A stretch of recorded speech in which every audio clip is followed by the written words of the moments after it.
Wow, those ads went by fast. Oh, I'm small. Gotta fix the smallness. There we go. Well, still a little short. Okay, there we are. Much better.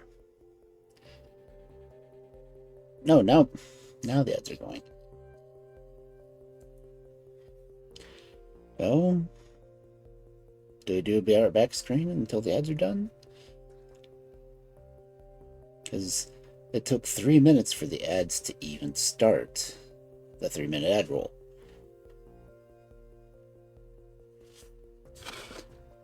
Okay, why did Frosty Tools not come? You're connected, Frosty Tools. Why did you decide to disconnect?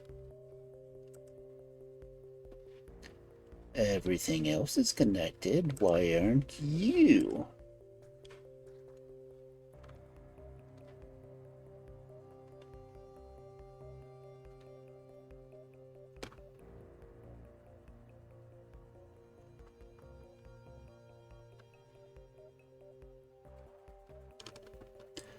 Do-de-do-de-do-de-do-de-do. Do-de-do. How's my sound?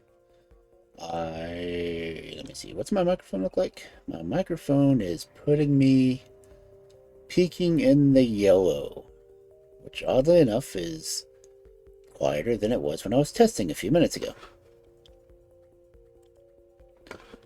Let me... Oh, that's not what I want. I want this one. La la la la. La la la la.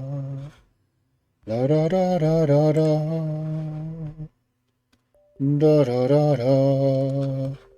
Da da da da da da. La da da da da da. Da da da da da da da da.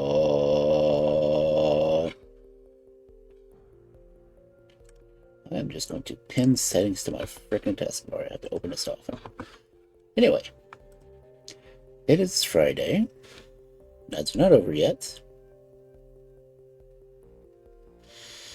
Dum bum da da da da da da da dun dun dun dun dun dun dun da da da da da da dun dun dun dun dun dun dun dun dun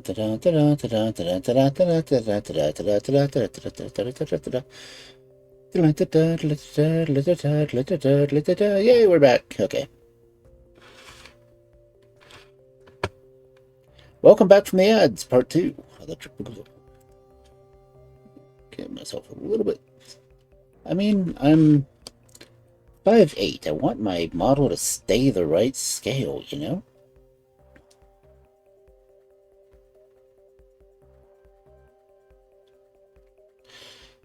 I can't remember if I turned in the model redeems or not. Oopsie!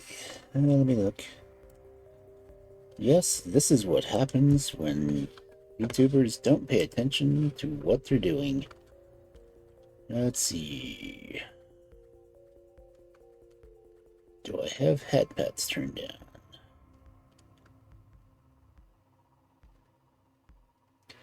Okay, I have ear scritches on. Need to do chibi ear scritches. Then turn on the chibi. Okay. So those are all on. Wonderful. Fantabuloso.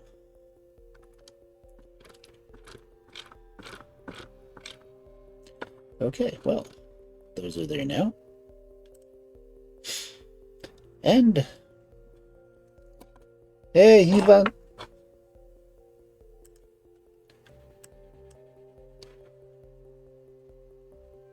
Yay, my sound alerts work.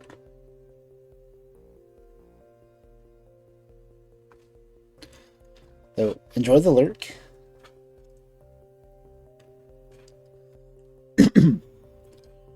Since you're here, I'm gonna make Kill shout you out.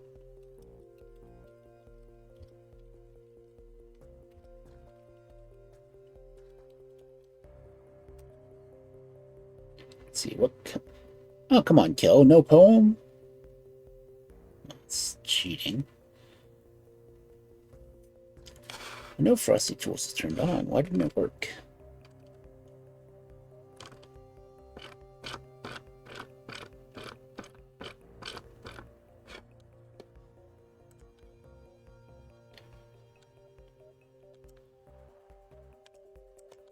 Come on, Kel, do your job.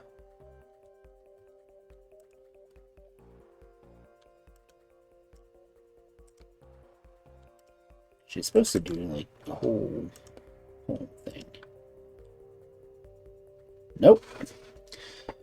Okay, Kel was being obstinate tonight.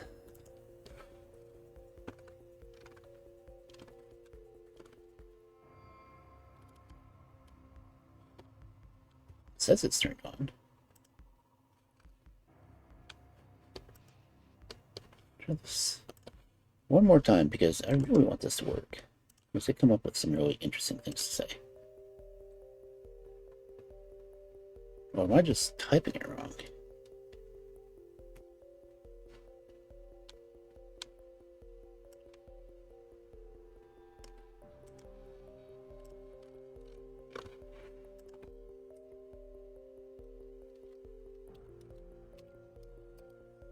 Come on, Kill. Rusty Tools, what the hell?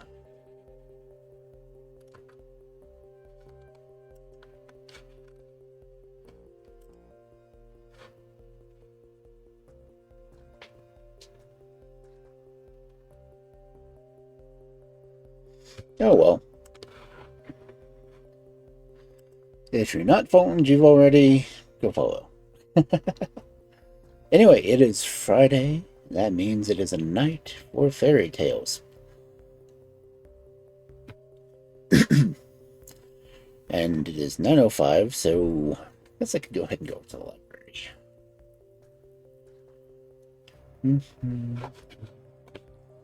Eventually, I will get everything set up. It's all nice and proper. My audio is still showing that I'm staying in the yellow, so that's a good sign. I can't read my screen. Okay. Library.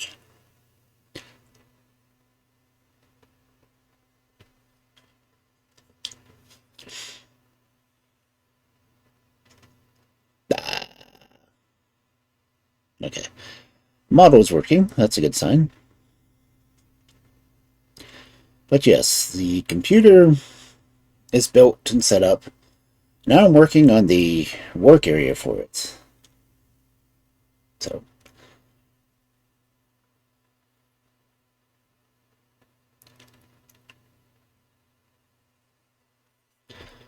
I do need to get another microphone. Well, I guess I can just use the microphone arm I have now.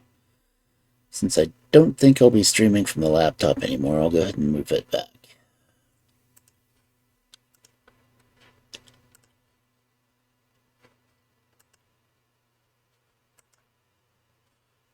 Oh no, my library sounds thing is not working anymore.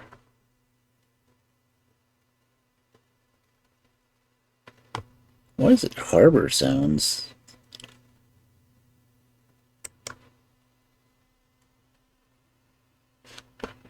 Okay, my audio is no longer there. Well, that's nothing new for me.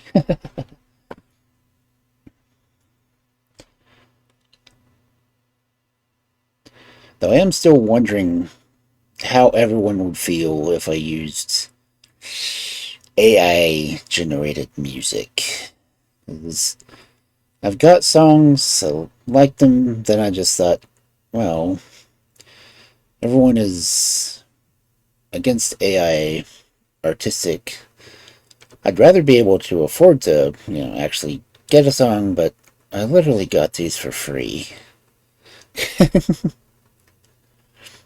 And it says they're completely original, and I honestly can't match any music to them.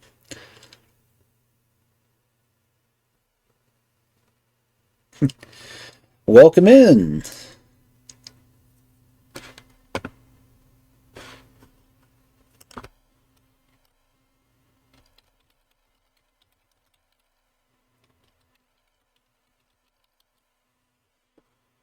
I am Kendron, the wolf storyteller, and I typically read, stories. Most of the time, they're over at least a century old, because I don't have to worry about copyright law.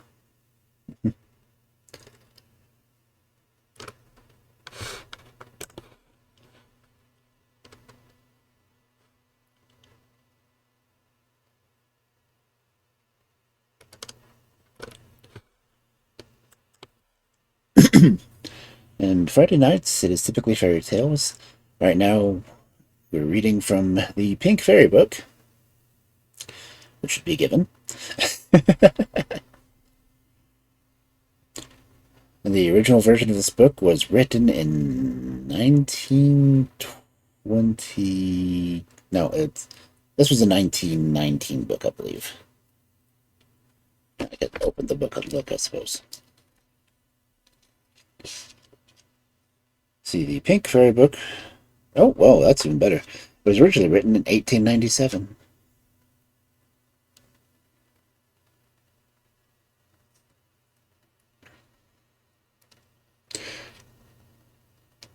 The stories within it, however, are older than that. Let's see, what story do I have to start with tonight? Oh, Maiden Bright-Eye.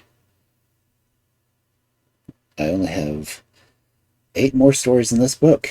Then I'll go to the next, which is the Gray Fairy book, I believe.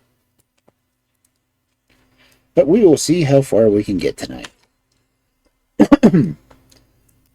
So by all means, settle back, relax, cut up on a blanket, or get ready to drift to sleep while I read fairy tales.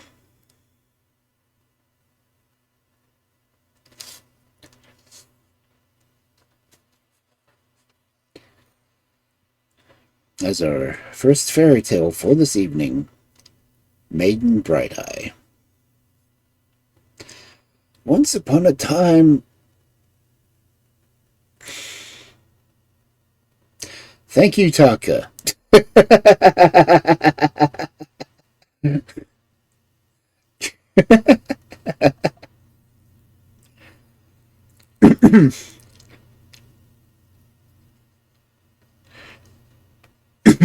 Okay.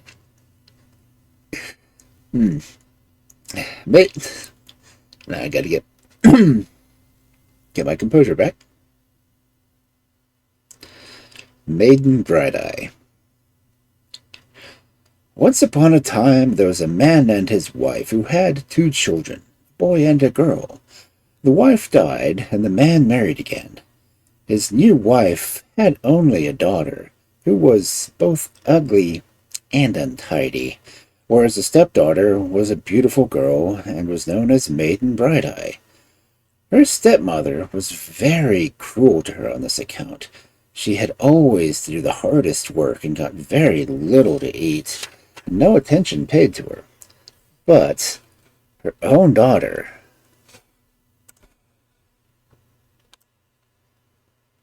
she was all that was good.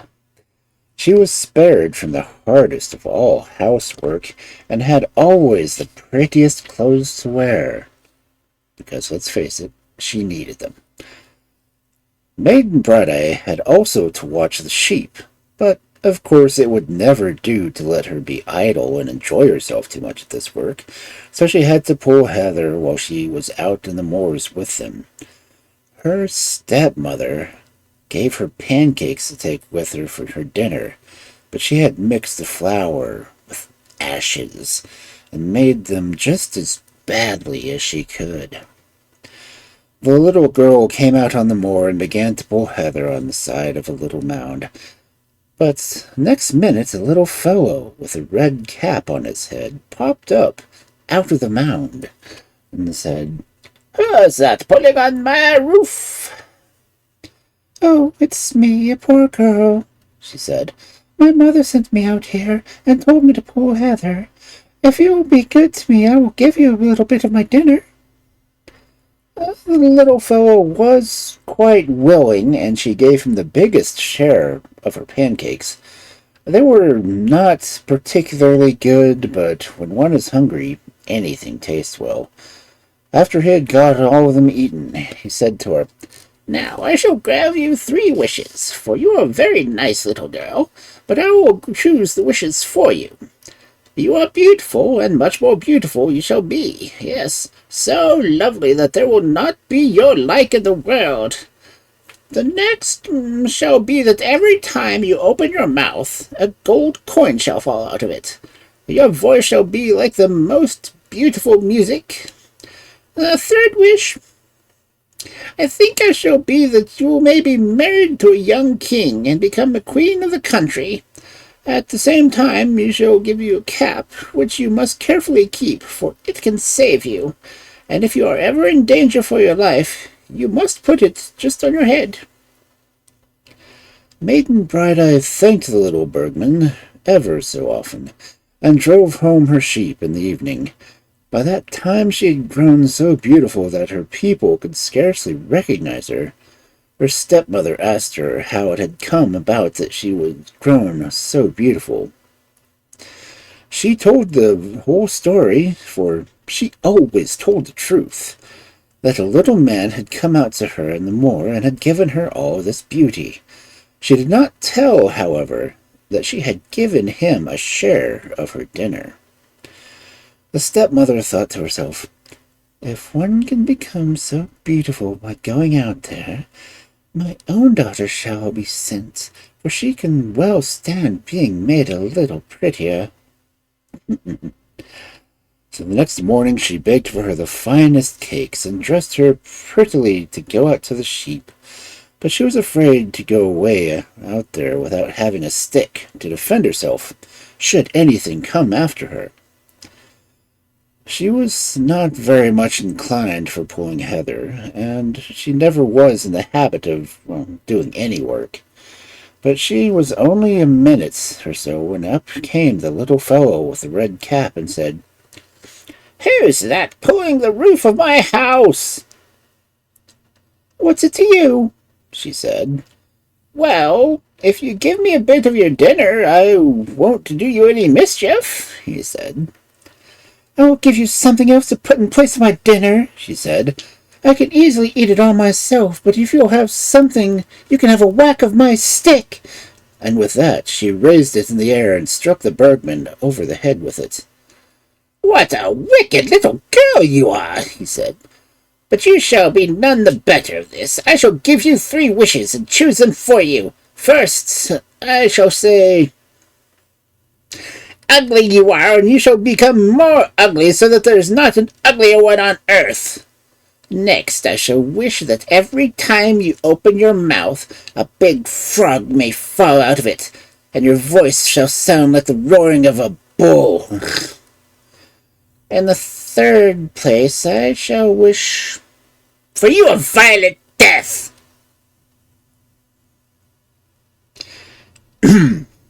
Share your food, kids. The girl went home in the evening, and when her mother saw her, she was as vexed as she could be, and with good reason, too. But it was still worse when she saw the frogs fall out of her mouth and heard her voice. Now, we must hear something about the stepson. He had gone out into the world and to look about him, and took service in the king's palace. About this time he got permission to go home and see his sister, and when he saw how lovely and beautiful she had become, he was so pleased and delighted that when he came back to the king's palace, everyone there wanted to know what he was so happy about. So he told them that it was because he had such a lovely sister back at home.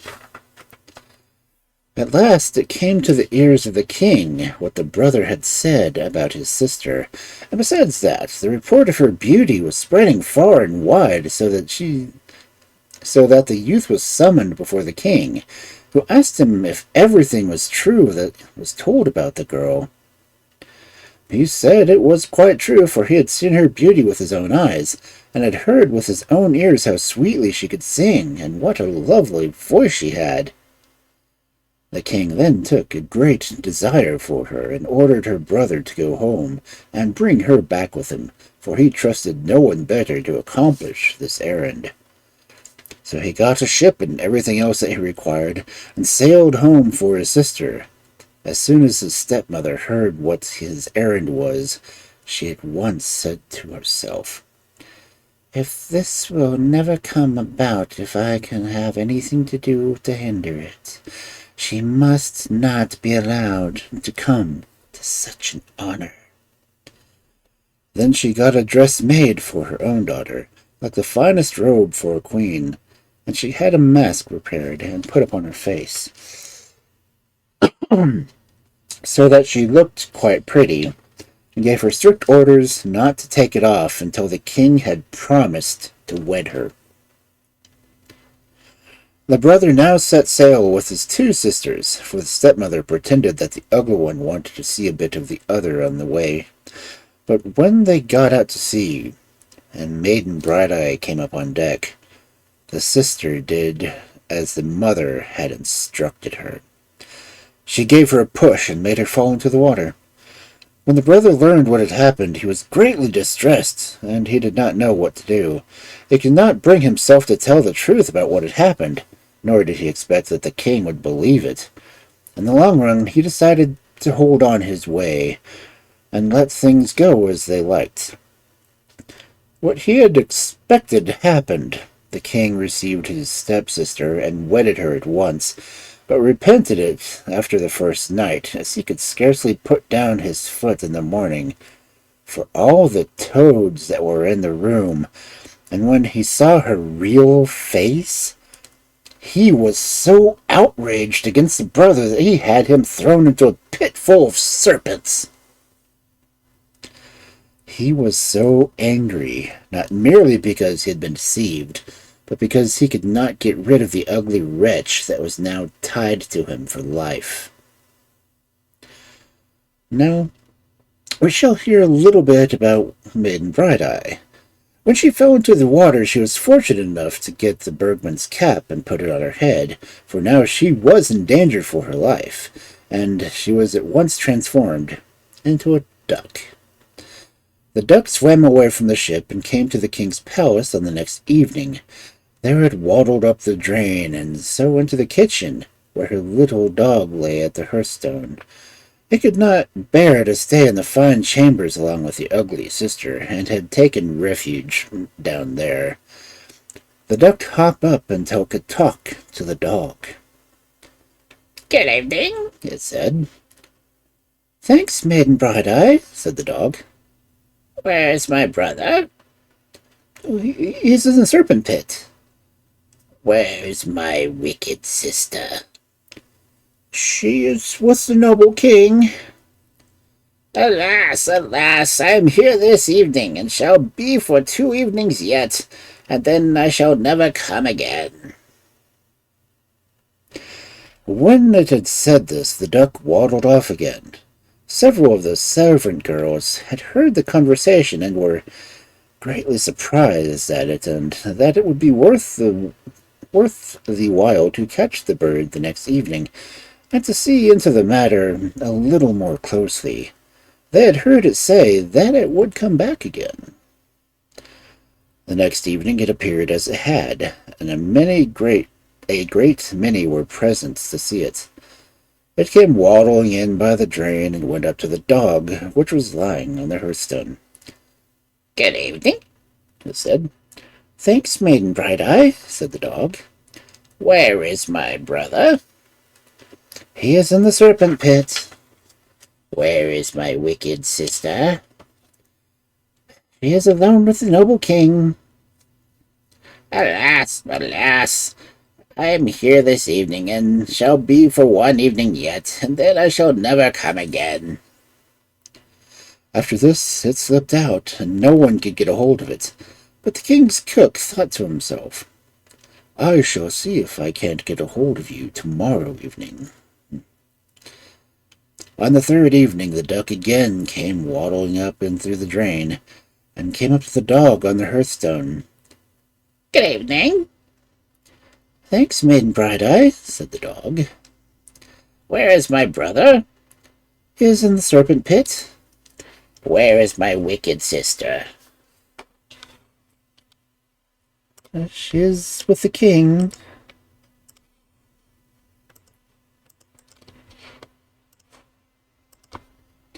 Alas, alas, now I shall never come again.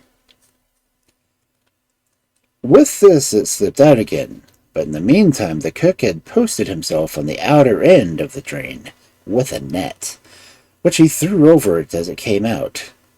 In this way he caught it, and came in to the others with the most beautiful duck they had ever seen, with so many golden feathers on it that everyone marveled.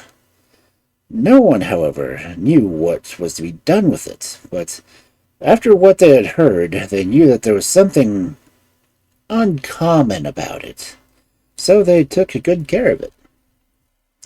At this time the brother in the serpent pit dreamed that his right sister had come swimming to the king's palace in the shape of a duck, and that she could not regain her own form until her beak was cut off. He got this dream told to someone, so that the king at last came to hear it, and he had taken him out of the pit and brought him before him. The king then asked him if he could produce to him the sister as beautiful as he had formerly described to her. The brother said he could if they would bring him the duck and a knife. Both of them were brought to him, and he said, "I wonder how you would look if I cut the point of your beak." With this he cut off a piece of the beak, and there came a voice which said, "Oh, you cut my little finger!" The next moment Maiden Bright-Eye stood there, as lovely and as beautiful as he had seen her when he was at home. This was his sister now, he said. The whole story now came out of how the other had behaved to her. The wicked sister was put into a barrel with spikes round it, and was dragged off by 6 wild horses, so she came out to her end. But the king was delighted with Maiden Bright-Eye, and immediately made her his queen, while her brother became his prime minister.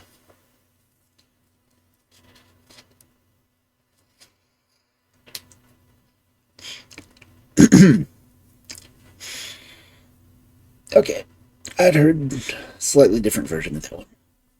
Went by the same title, though. When she wasn't talking to a dog, she was actually talking to a servant girl. But same end.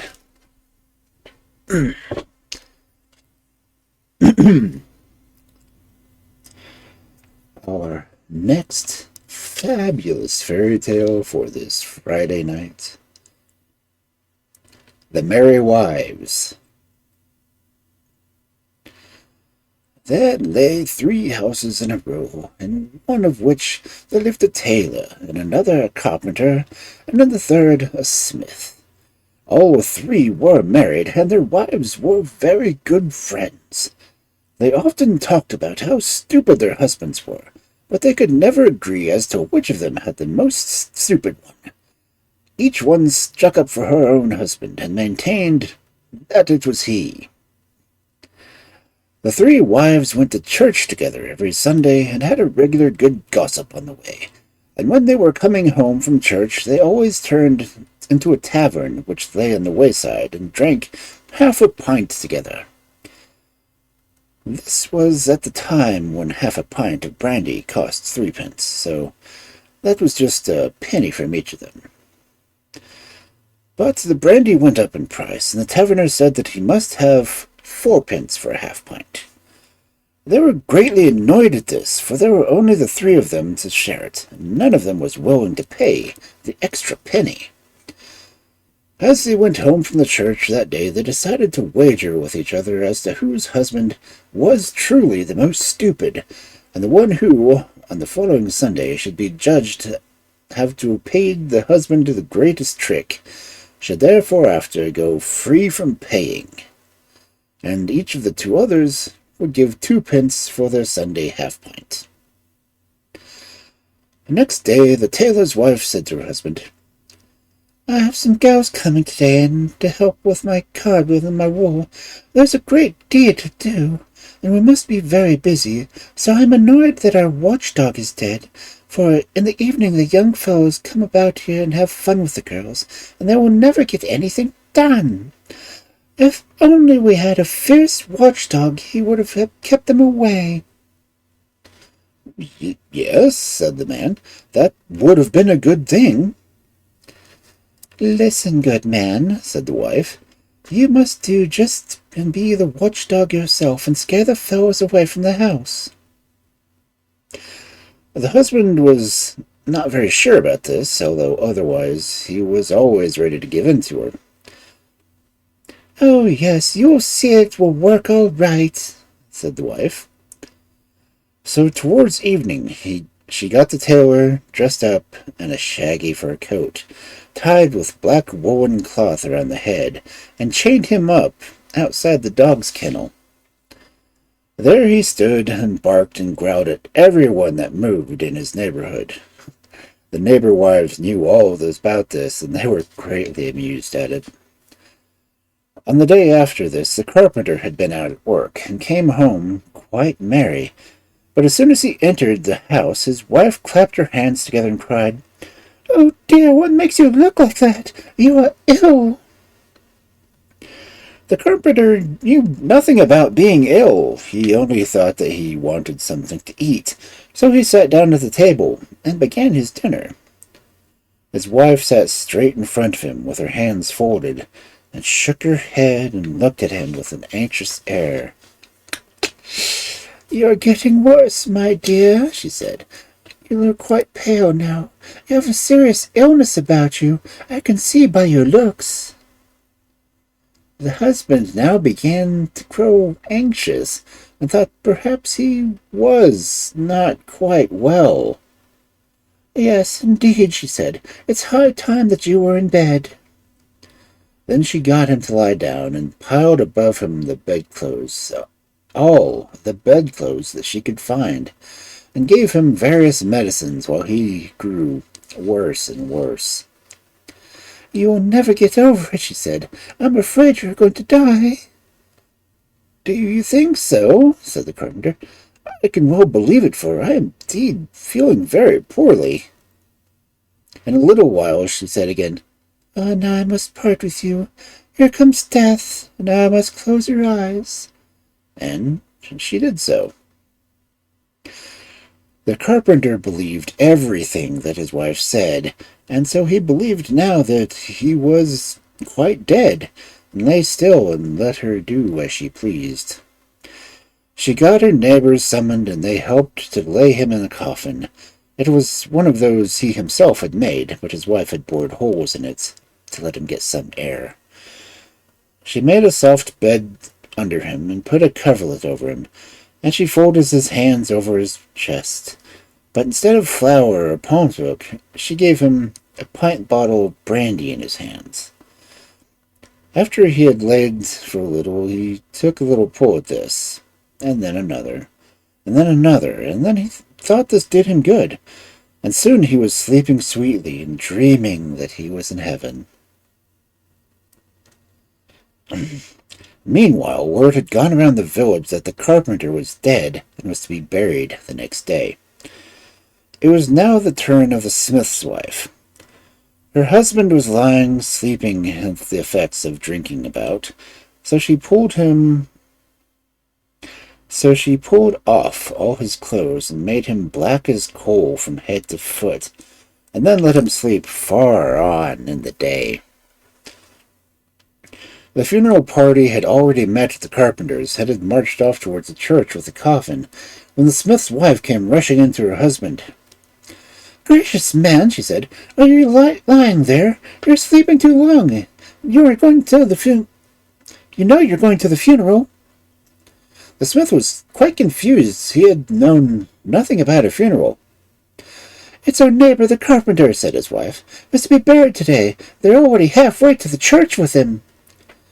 "All right," said the smith. "Make haste and help me get on my black clothes." "What nonsense," said his wife. "You already have them on. Be off with you now."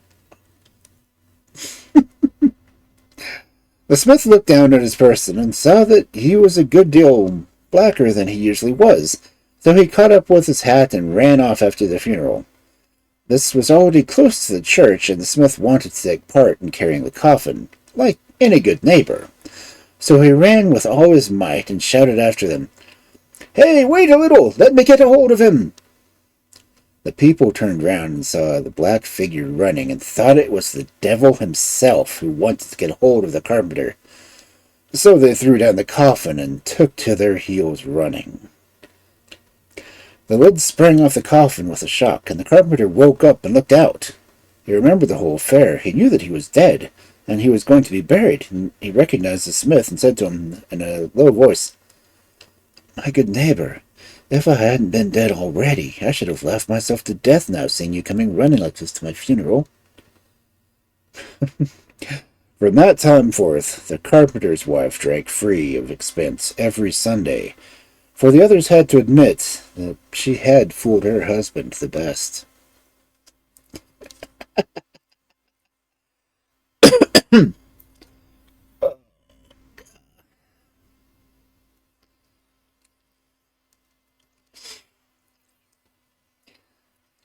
Convince him he's sick, convince him he's dead. Have the entire village come to bury him. Oh, man.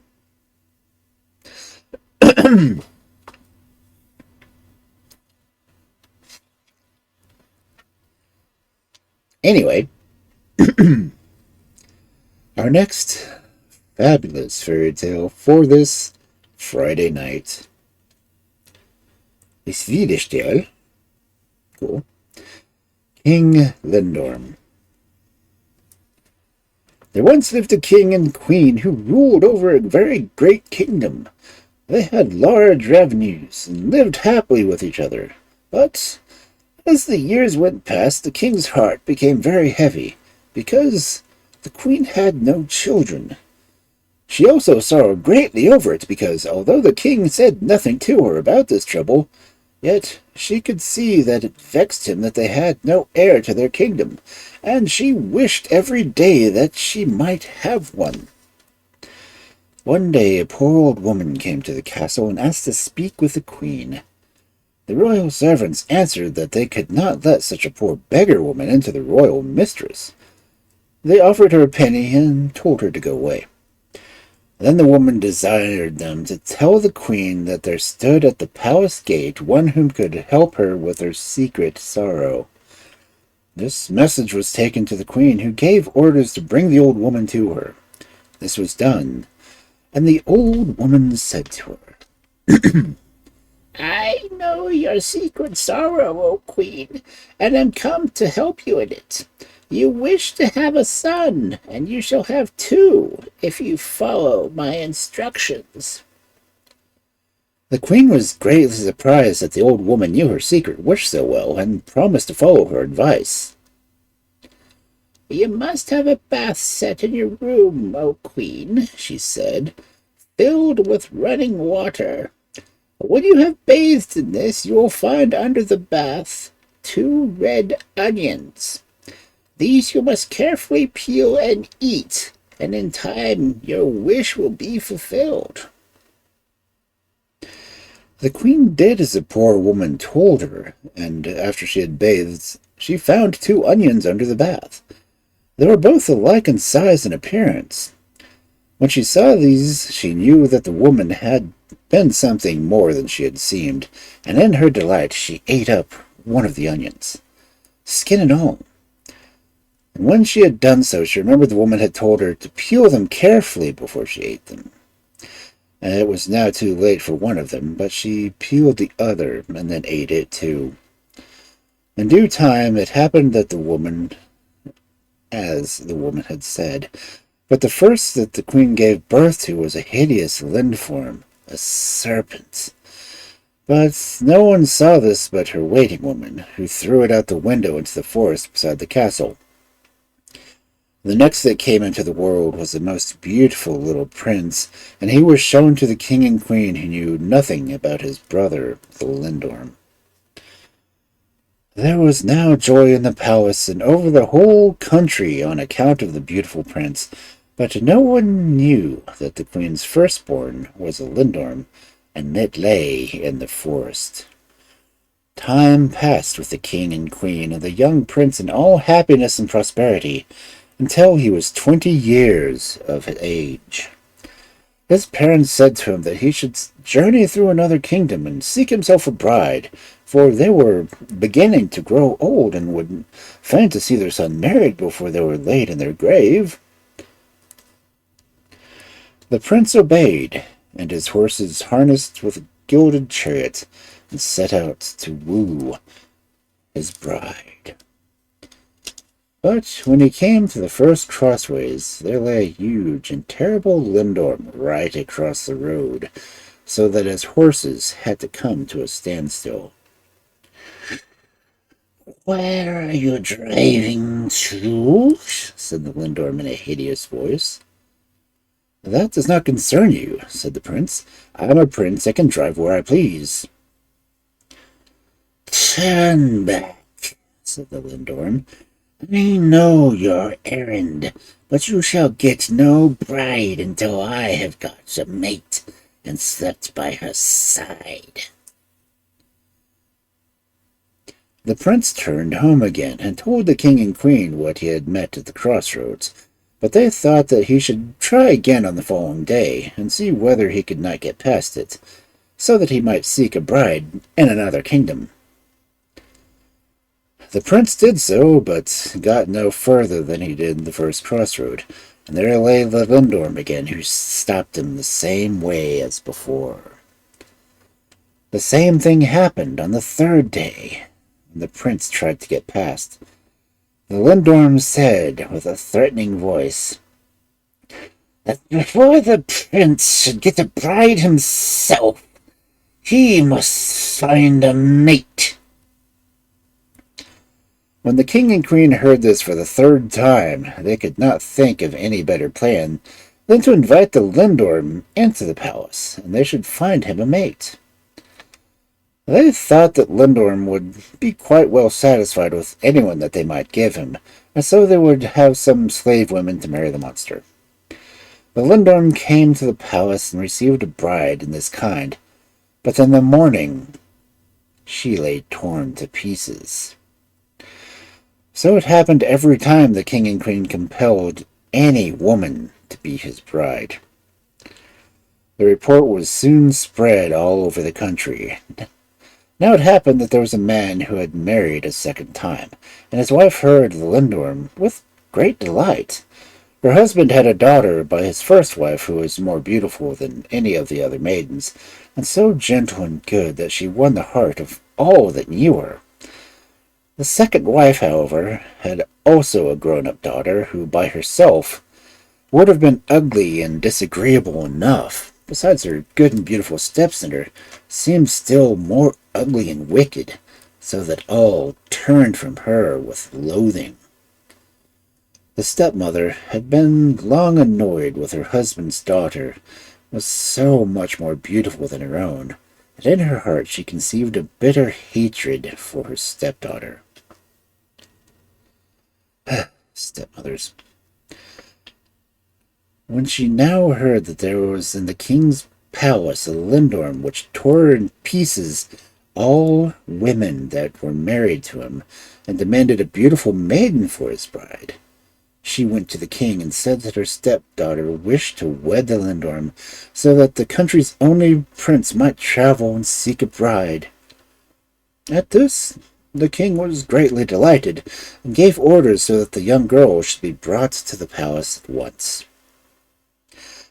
When the messengers came to fetch her, she was terribly frightened, for she knew that if it was her wicked stepmother who was in this way aiming at her life, she begged that she might be allowed to spend another night in her father's house. This was granted to her, and she went to her mother's grave. There she lamented her hard fate and given over to the Lindorm, her fate in being given over to the Lindorm, and earnestly prayed her mother for counsel. How long she lay there by the grave and wept, one cannot tell, but sure it was that she fell asleep and slept until the sun rose. And she rose up from the grave, quite happy at heart, and began to search about in her fields. There she found 3 nuts, which she carefully put away in her pockets. "When I come into the very great danger, I must break one of these," she said to herself. And then she went home and set out quite willingly with the king's messengers. When these arrived at the palace with the beautiful young maiden, everyone pitied her fate, but she herself was in good courage, and asked the queen for another bridal chamber than the one the Lindorm had before. She got this, and then she requested them to put a full pot of strong lye in the fire, and lay down 3 new scrubbing brushes. The queen gave orders that everything should be done as she desired, and then the maiden dressed herself in 7 clean snow-white shirts, and held her wedding with the Lindorm. When they were left alone in the bridal chamber, the Lindorm, in a threatening voice, ordered her to undress herself. "Undress yourself first," she said. "None of the others bade me to do that," he said in surprise. "But I bid you," she said. Then the Lindorm began to writhe and groan and breathe heavily, and after a little while he had cast his outer skin, which lay on the floor, hideous to behold.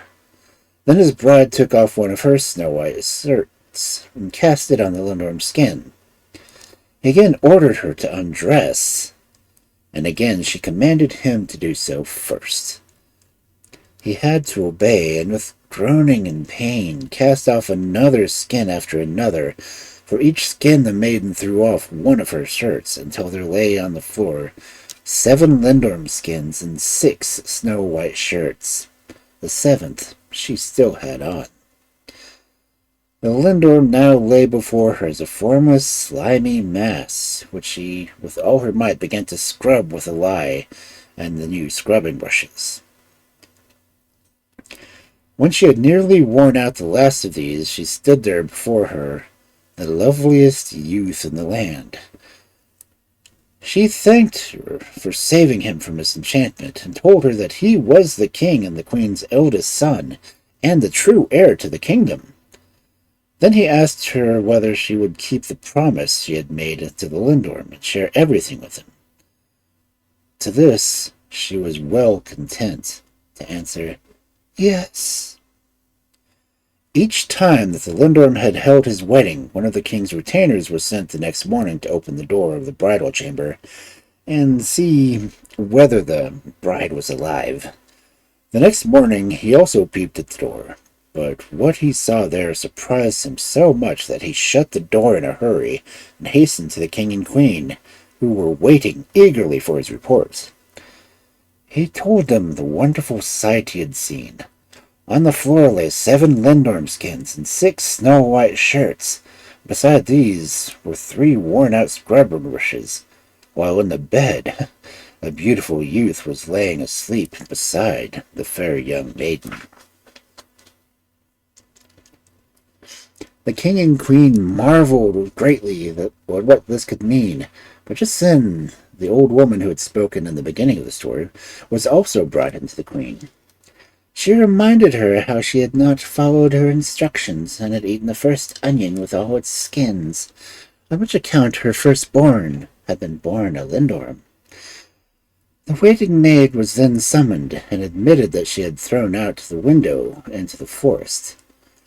The king and queen now sent for their eldest son and his new young bride. They took them both in their arms and asked him to tell about his sorrowful lot during 20 years he had lived in the forest as a hideous Lindorm.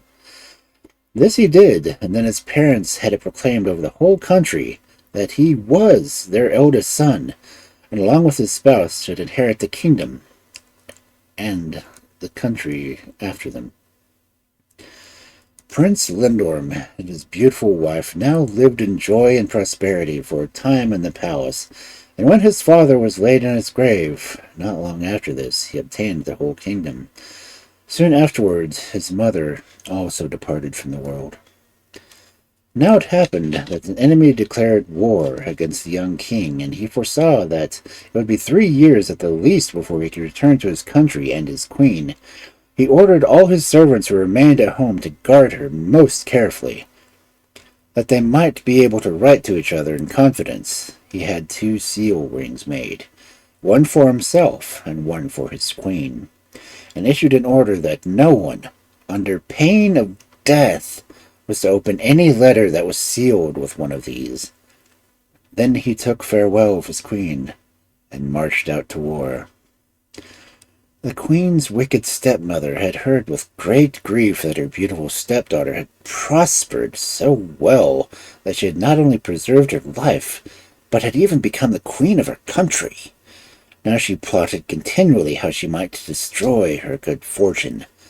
While King Lindorm was away at the war, the wicked woman came to the queen and spoke fair to her, saying that she had always foreseen that her stepdaughter was destined to become something great in the world, and that she had on this account secured that she should be the enchanted prince's bride.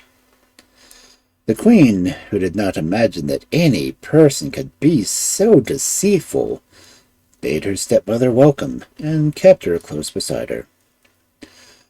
Soon after this, the queen had 2 children, the prettiest boys that anyone had seen, and when she had written a letter to the king to tell him of this, her stepmother asked leave to comb her hair for her, and her own mother used to do.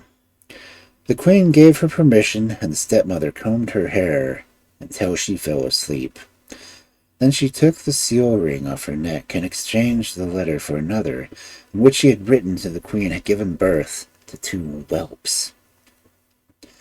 When the king received this letter, he was greatly distressed, but he remembered how he himself had lived for 20 years as a Lindorm, and had been freed from the spell by his young queen. He therefore wrote back to his most trusted retainer that the queen and her 2 whelps should be taken care of while he was away.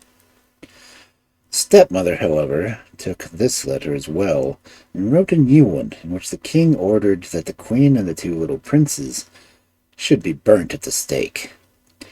This she also sealed with the queen's seal, which was, in all respect, like the king's. The retainer was greatly shocked and grieved at the king's orders, for which he could discover no reason, but he had not the heart to destroy the 3 innocent beings. He had kindled a great fire, and in this he burned a sheep and 2 lambs, as to make people believe he had carried out the king's commands. The stepmother had these known to people, adding that the queen was actually a wicked sorceress.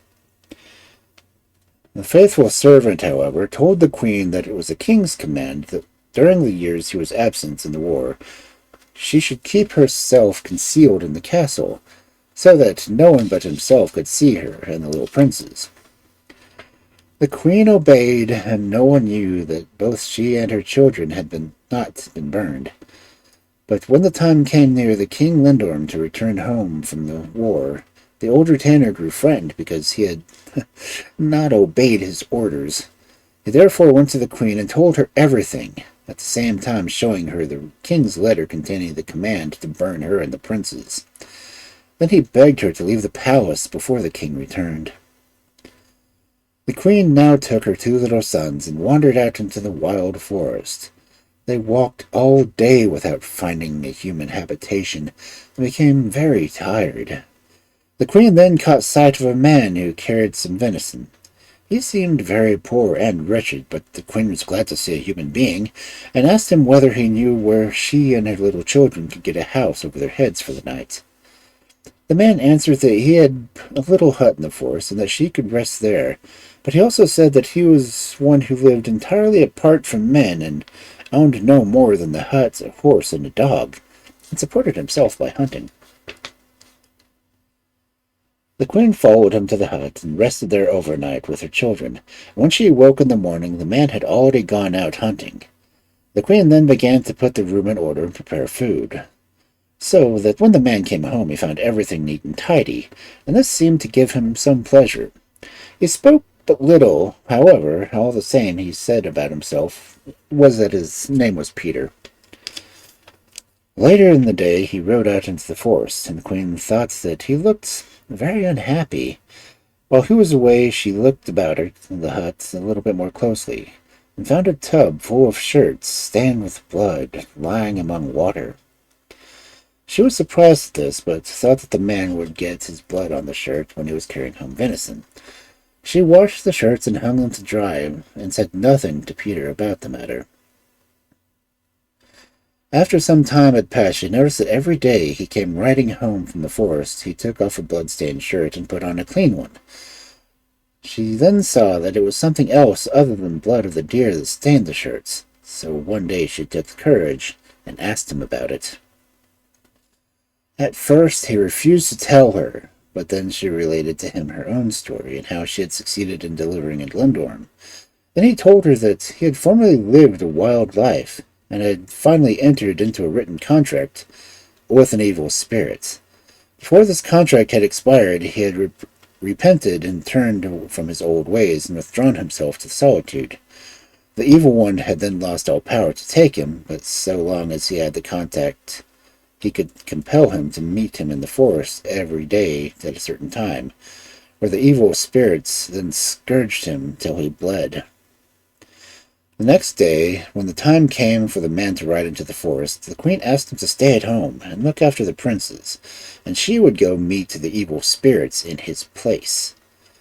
The man was amazed and said that this would not only cost her life, but would also bring upon him the greater misfortune than the one that was already so unclear he was under.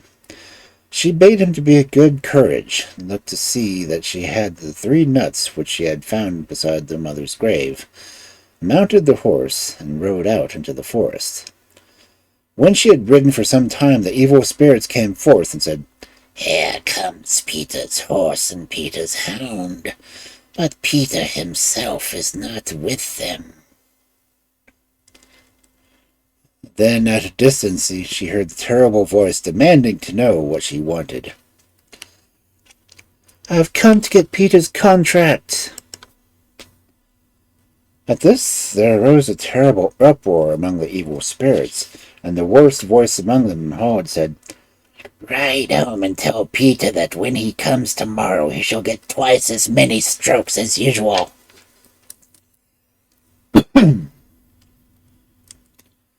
The queen then took one of her nuts and cracked it, and turned her horse about it. At this, sparks from fire flew out of all the trees, and the evil spirits howled as if they were being scourged back to their abode. The next day, at the same time, the queen rode out again to the forest, but on this occasion the spirits did not dare to come so near her. They would not, however, give up the contract, but threatened both her and the man. Then she cracked her second nut, and all the forest behind her seemed to be on fire and flames, and the evil spirits howled even worse than on the previous day, but the contract they would not give up. The queen only had 1 nut left now, but even that she was ready to give up in order to deliver the man. This time she cracked the nut as soon as she came near the place where the spirit appeared, and when that happened to them, she could not see them, but amid wild screams and howls, the contract was handed to her at the end of a long branch. The queen rode happily home to the hut, and happier still was the man, who had been sitting in great anxiety, for now he was freed from all the power of the evil spirits. Meanwhile, King Lindorm had come home from the war, and the first question he asked when he entered the palace was about his queen and the whelps. The attendants were surprised, for they knew of no whelps. The queen had had 2 beautiful princes, but the king had sent orders that all these were to be burned. The king grew pale with sorrow and anger, and ordered them to summon his trusted retainer, to whom he had sent the instructions that the queen and whelps were to be carefully looked after. The retainer, however, showed him the letter in which there was written in the queen that her children were to be burned, and everyone then understood that some great treachery had been enacted. When the king's trusted retainer saw his master's deep sorrow, he confessed to him that he had spared the lives of the queen and the princes, and had only burned a sheep and 2 lambs, and had kept the queen and her children hidden in the palace for 3 years. and had sent her out into the wild forests just when the king was expected home. When the king heard this, his sorrow was lessened, and he said that he would wander out into the forest and return and search for his wife and children. If he found them, he would return to his palace, but if he did not find them, he would never see it again. And in that case, the faithful retainer who had saved the lives of the queen and princes should be the king in his stead. Why not his younger brother? The king then went forth into the wild forest and wandered there a whole day without seeing a single human being. And so it went with him the second day, but on the third day he came by roundabout ways to the little hut. He went in there and asked for leave to rest himself a little on the bench. The queen and the princes were there, but she was poorly clad and so sorrowful that the king did not recognize her. Neither did he think for a moment that the two children who were dressed only in rough skins were his own sons. He lay down on the bench and, tired as he was, soon fell asleep. The bench was a narrow one, and he kept his arm, fell down, and hung by the side of it. "My son, go and lift your father's arm back up on the bench," she said, queen to one of the princes, for she easily knew the king again, although she was afraid to make herself known to him. The boy went up and took the king's arm, but being only a child, he did not lift it up very gently onto the bench. The king woke to this, thinking at first that he had fallen into a den of robbers, but he decided to keep quiet and pretend that he was asleep until he could find out what kind of folk were actually in the house. He lay still for a while, and no one moved in the room. He again let his arm glide down off the bench. Then he heard a woman's voice say, "My son, go and lift your father's arm on the bench, and don't do it so roughly as your brother did."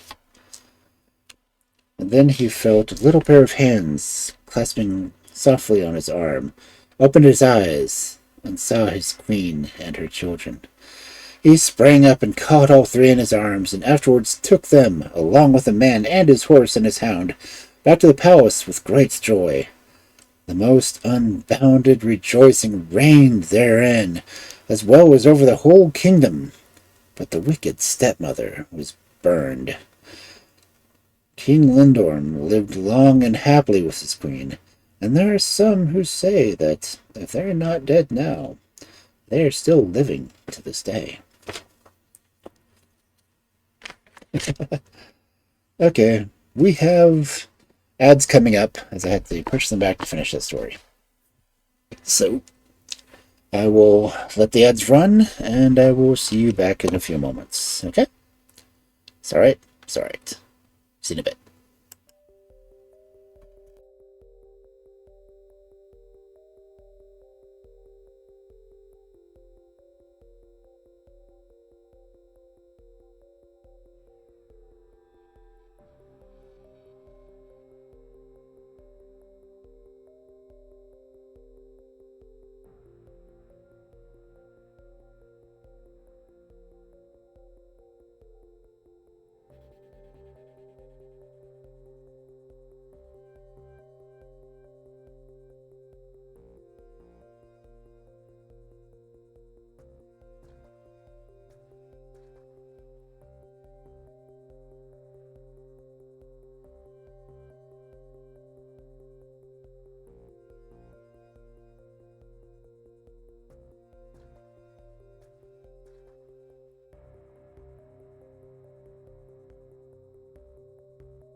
Yeah, I think the ads are finally over.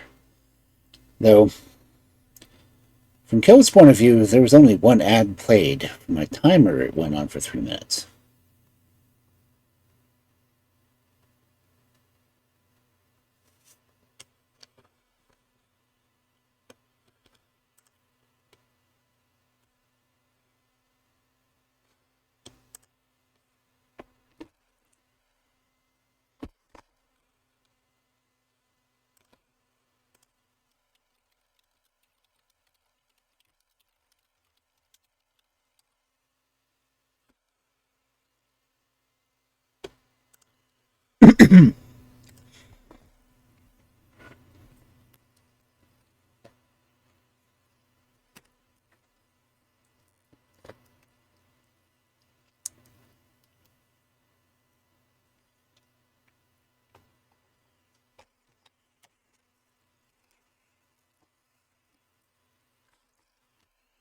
Okay, I'm about to be right.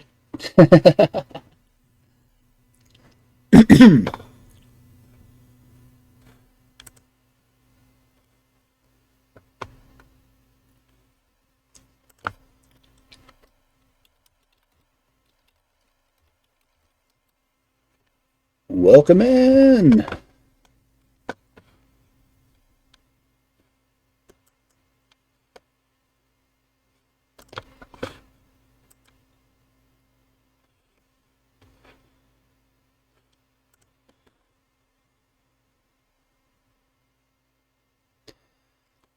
So, how was the rest of your stream? I was working through some of it.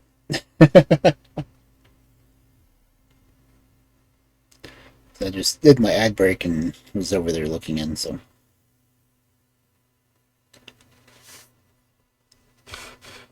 Well, I'm getting so much echo right now.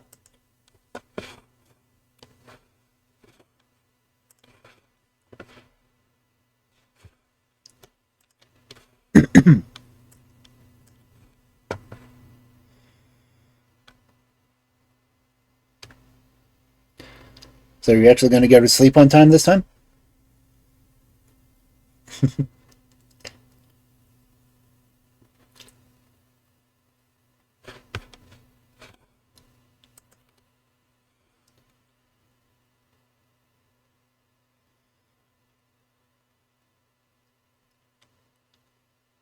Oh, that's good.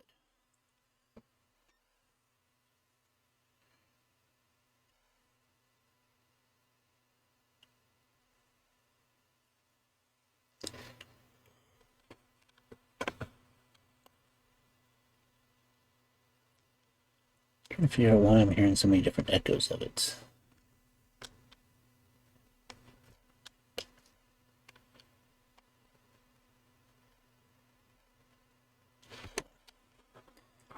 Oh yeah, naps count.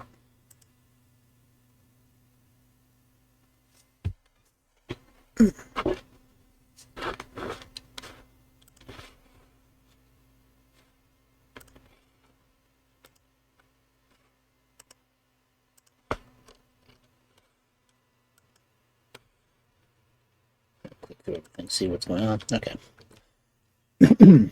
Yeah, I think I've done 3 fairy tales already.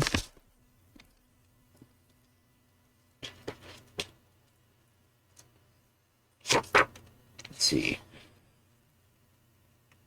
Bright-Eye, Merry Wives, and King Lindorm. So I did 3 stories before I went to that break. So, doing pretty good. There's only 5 stories left in this book.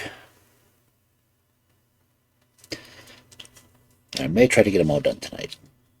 That way I can start the new year with 2 new books instead of just 1.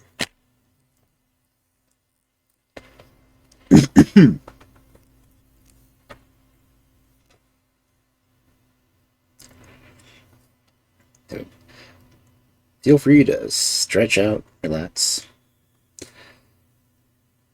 and listen to the calming sounds of my voices.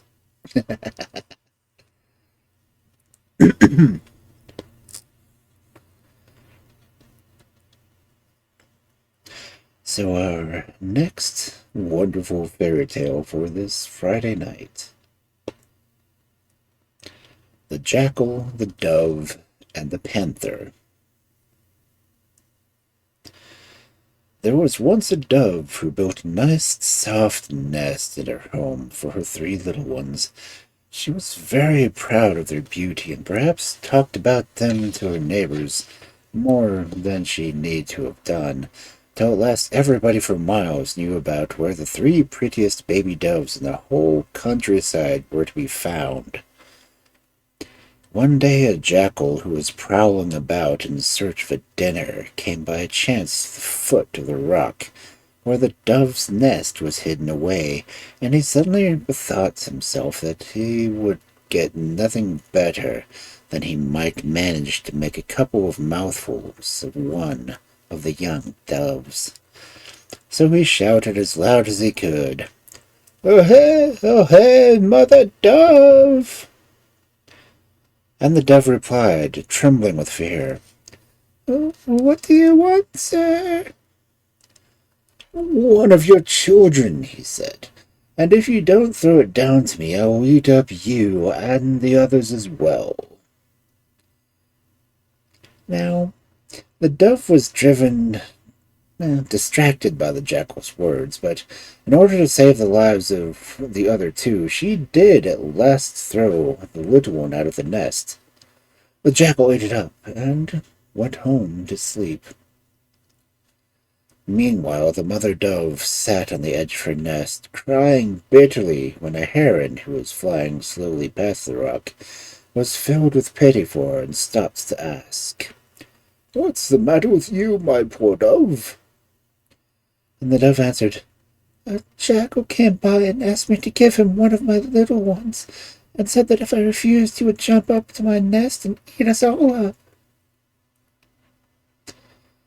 But the heron replied, "You should not have believed him. He could have never jumped so high, and only deceived you because he wanted something for supper."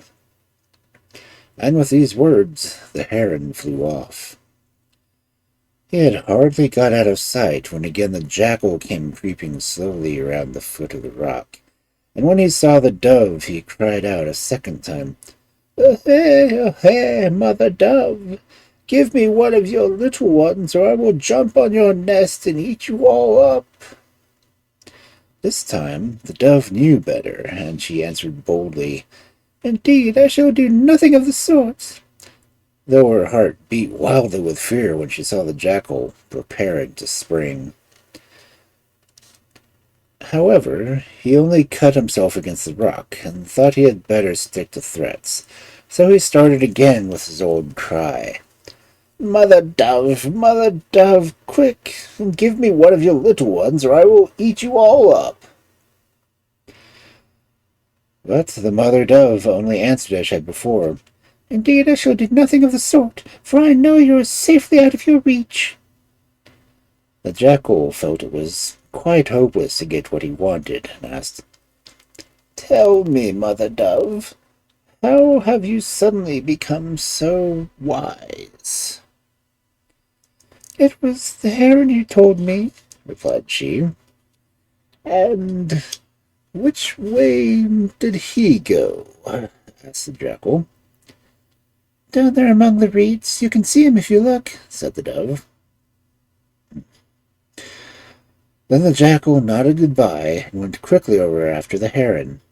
He soon came up to the great bird, who was standing on a stone on the edge of the river, watching for a nice fat fish. "Tell me, heron," he said, "when the wind blows up that quarter, to which side do you turn?" "And which side do you turn to?" asked the heron. The jackal answered, "I always turn to this side." "Then that's the side I turn to," remarked the heron.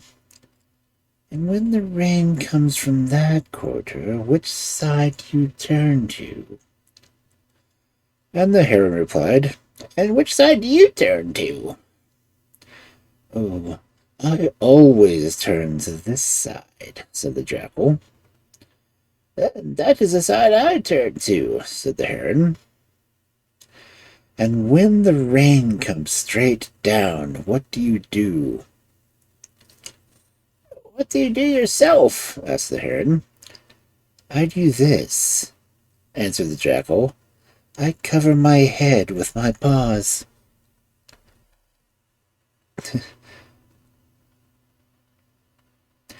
Then that's what I do, said the heron. I cover my head with my wings. And as he spoke, he lifted his large wings and spread them completely over his head. With one bound, the jackal had seized him by the neck and began to shake him. Oh, have pity, have pity, cried the heron. I never did you any harm. You told the dove how to get the better of me, and I'm going to eat you for it. But if you let me go, answered the heron, I will show you the place where the panther has her lair. Then you had better be quick about it, said the jackal, holding tight onto the heron until he had pointed out the panther's den. Now you may go, my friend, for there is plenty of food here for me. So the jackal came up to the panther and asked politely, Panther, would you like me to look after your children while you're out hunting? I would be much obliged, said the panther, but be sure you take care of them. They always cry all the time that I'm away. So saying, she trotted off, and the jackal marched into the cave, where he found 10 little panthers, and instantly ate one up. By and by the panther returned from hunting and said to him, Jackal, bring up my little ones for their supper. The jackal fetched them out one by one till he had brought out 9, and he took the last and brought it out again, so the whole 10 seemed to be there. The panther was quite satisfied. Next day she went again to chase, and the jackal ate up another little panther, and now there were only 8. In the evening when she came back, the panther said, Jackal, bring out my little ones. And the jackal brought out the first one, and then the other, and the last one he brought out 3 times, so that the whole 10 seemed to be there. Following day the same thing happened, and the next after the next and the next, till at last there was not even one left. The rest of the day the jackal busied himself with digging a large hole at the back of the den.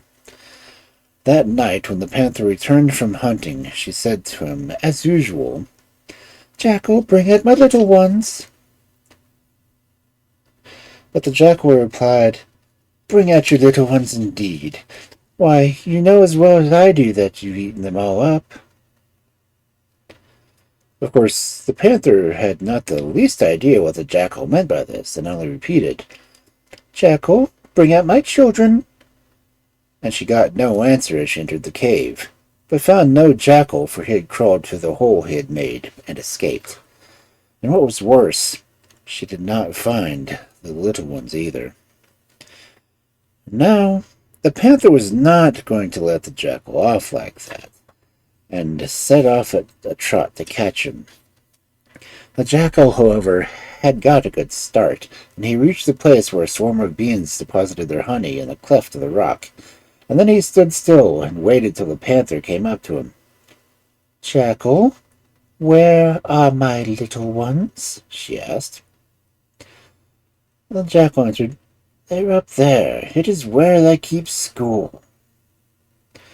The panther looked about, and then inquired, But where? I see nothing of them. Come this way a little, said the jackal, and you will hear how beautifully they sing. So the panther drew near the cleft in the rock. Don't you hear them? Said the jackal. They're all in there, and slipped away while the panther was listening to the song of her children. She was still standing in the same place when a baboon went by. What are you doing there, panther? I am listening to my children singing. It is here the jackal keeps his school. Then the baboon seized a stick and poked it into the cleft of the rock, exclaiming, "Well, then, I should like to see your children!" The bees flew out in a huge swarm and made furiously for the panther, whom they attacked on all sides, while the baboon soon climbed up out of the way, crying, as he perched himself on a branch of the tree, "I wish you the joy with your children!" While from far away the jackal's voice was heard exclaiming, "Sting her well! Don't let her go!" The panther galloped away as if she was mad and flung herself into the nearest lake, but every time she raised her head the bees stung her afresh, so at last the poor beast was drowned altogether.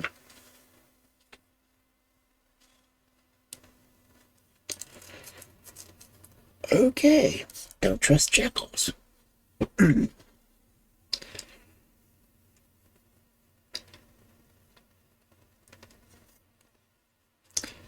And that's another lesson. Yay.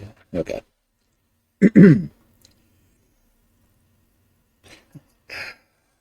Okay, well. Now for a slightly, hopefully, less violent story. The Little Hare.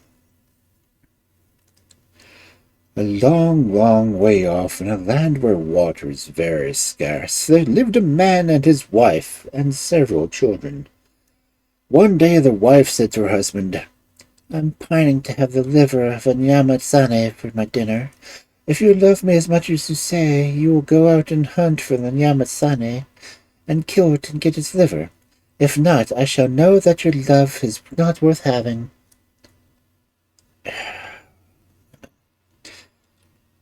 "Bake some bread," was all her husband answered. "Then take the crust and put it in this little bag." The wife did as she was told, and when she had finished, she said to her husband, "The bag is ready and quite full." "Very well," said he, "and now goodbye. I'm going after the nyamatsane."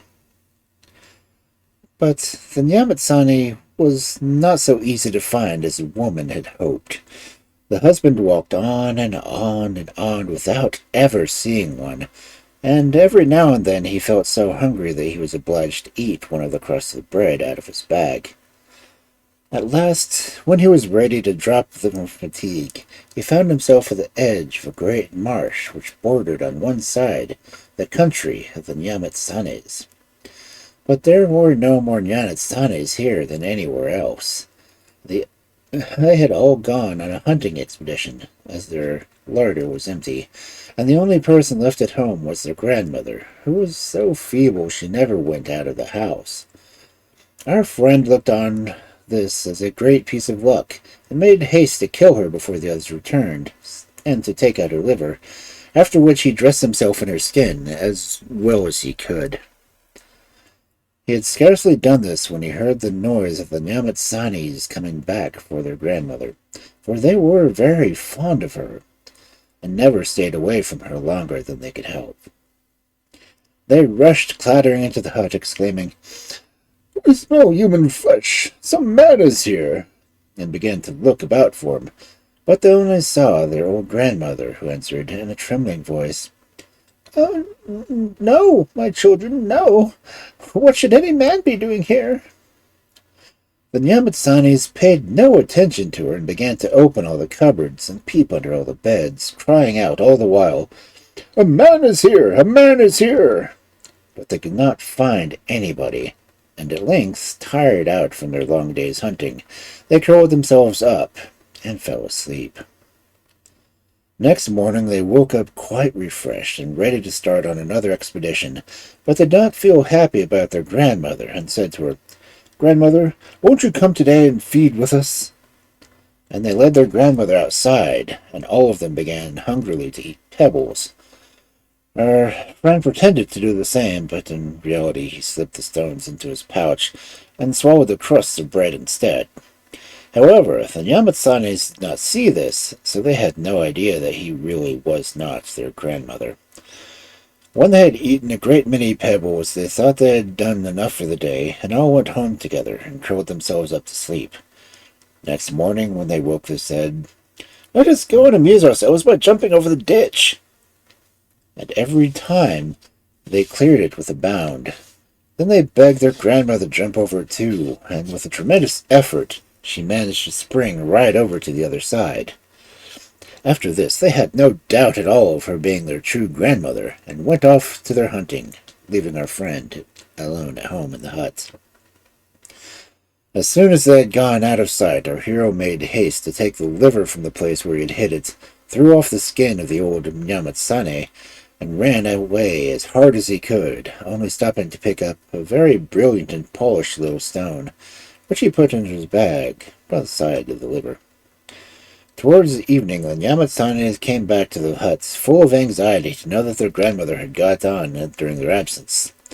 The first thing they saw on entering the door was her skin lying on the floor, and then they knew that they had been deceived, and they said to each other, "So we were right, after all. It was a human flesh we smelt." Then they stooped down to find traces of the man's footsteps, and when they had got them, instantly set hot on pursuit. Meanwhile, our friend had journeyed many miles and was beginning to feel quite safe and comfortable, when happening to look around, he saw that in the distance a thick cloud of dust moving rapidly. His heart stood still within him, and he said to himself, "I am lost with the Nyamatsanes, and they will tear me to pieces." And indeed, the cloud of dust was drawing near with quick amazement, and the Nyamatsanes almost felt as if they were already devouring him. Then, at last hope, the man took a little stone he had picked up from the bag and flung it on the ground. The moment it touched the soil, it became a huge rock, whose steep sides were smooth as glass, and on top of it our hero hastily seated himself.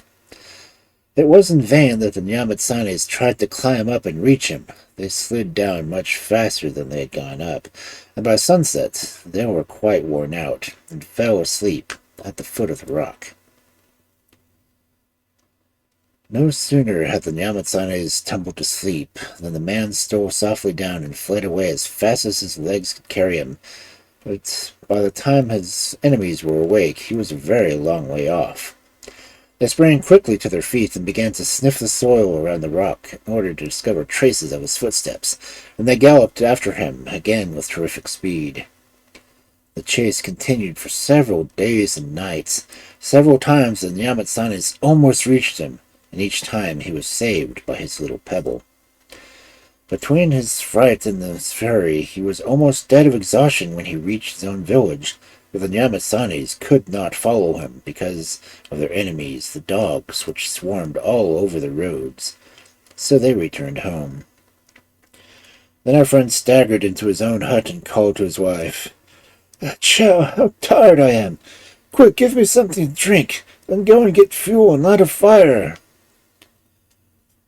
So she did what she was bid, and then her husband took out the Nyamatsane's liver from the pouch and said to her, "There, I've brought you what you wanted, and now you know that I love you truly."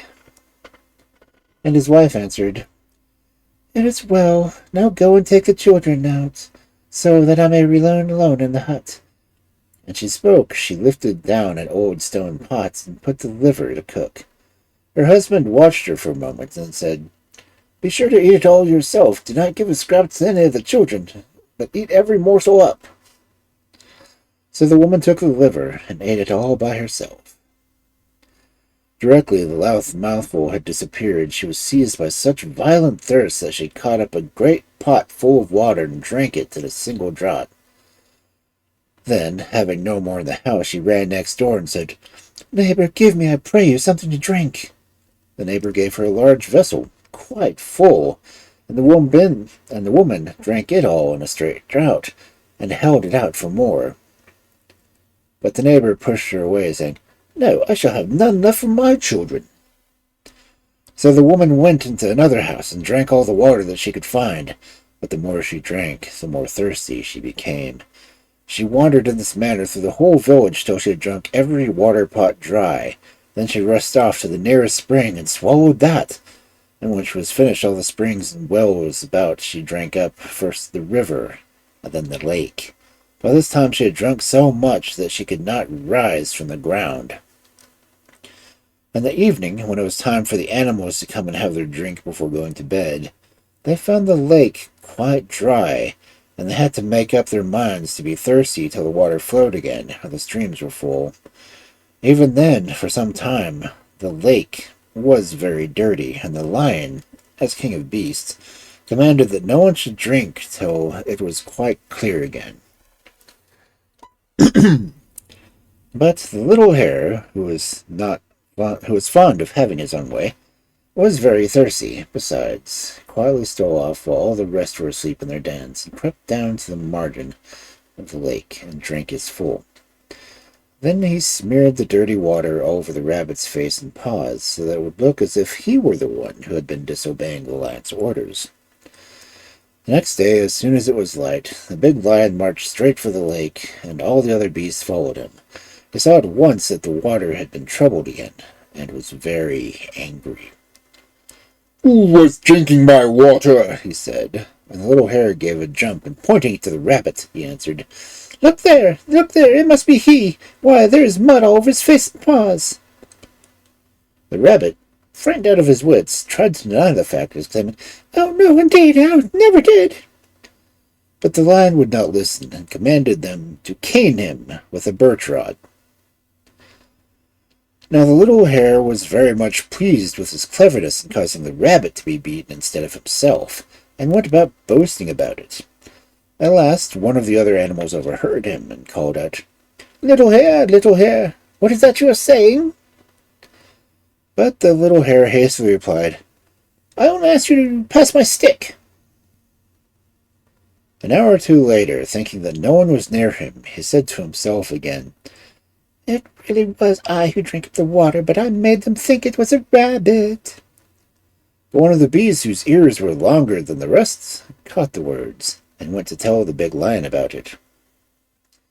"Do you hear what the little hare is saying?" So Big Lion sent for the little hare and asked him what he meant by talking like that. The little hare saw that it was no use trying to hide it, so he answered pertly, "It's I who drank the water, and I made them think it was a rabbit." Then he turned and ran as fast as he could, with all the other beasts in pursuit of him. They were almost upon him when he dashed into a very narrow cleft in a rock, much too small for them to follow. But in his hurry he had left one of his long ears sticking out, which they managed to seize. But pull as hard as they might, they could not drag him out of the hole, and at last they gave up, and left him, with his ear very much torn and scratched. When the last tail was out of sight, the little hare crept cautiously out, and the first person he met was the rabbit, who had plenty of impudence, so he put a bold face on the matter and said, "Well, my good rabbit, see here, I have had a beating as well as you." But the rabbit was still sore and sulky, and he did not care to talk, so he answered coldly, "You have treated me very badly. It was really you who drank that water, and you accused me of having done it." "Oh, my good rabbit, never mind that. I've got such a wonderful secret to tell you. Do you know what it is to do to escape death?" "No, I don't." "Well, you must begin by digging a hole." So they dug a hole, and the little hare said, "Next thing to do is to make a fire in the hole." So they set to work to collect wood, and lit quite a large fire.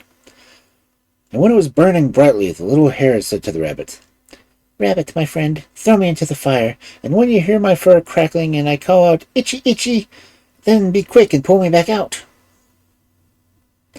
The rabbit did as he was told, and threw the little hare into the fire. But no sooner did the little hare begin to feel the heat of the flames than he took out some green bay leaves he had plucked for that purpose, and held them in the middle of the fire, where they crackled and made a great noise. Then he called loudly, "Itchy, itchy! Rabbit, my friend, be quick, be quick! Don't you hear how my skin is crackling?"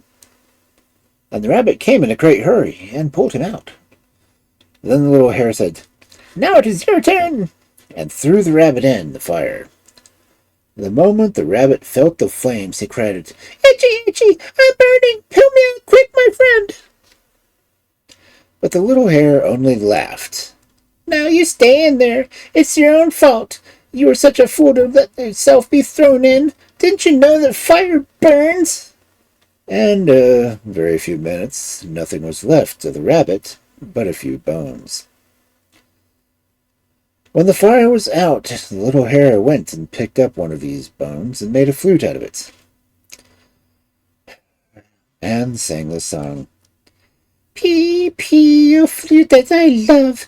Pee, pee, rabbits are but little boys.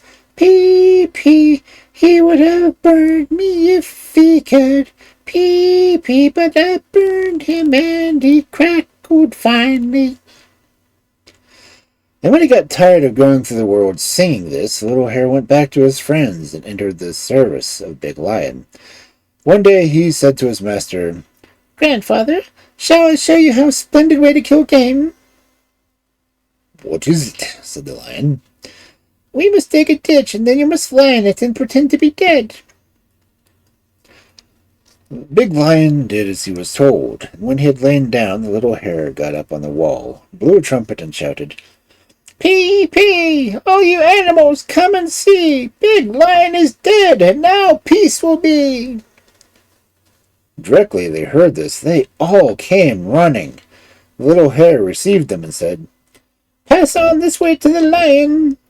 So they all entered into the animal kingdom. Last of all came the monkey with her baby on her back. She approached the ditch and took a blade of grass, tickled Big Lion's nose and nostrils, and moved in spite of his efforts to keep them still. Then the monkey cried, Come, my baby, climb on my back and let us go.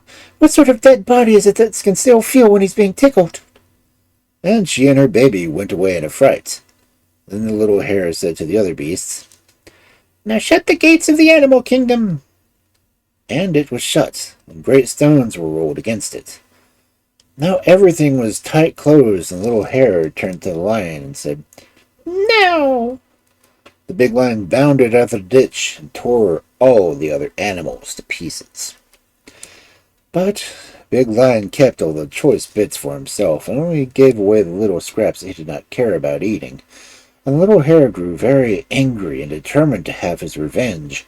He had long ago found out that Big Lion was very easily taken in, so he laid his plans accordingly.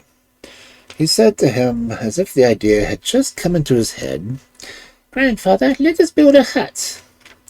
And the lion consented. And when they had driven the stakes into the ground and had made walls of the hut, the little hare told Big Lion to climb on top while he stayed inside.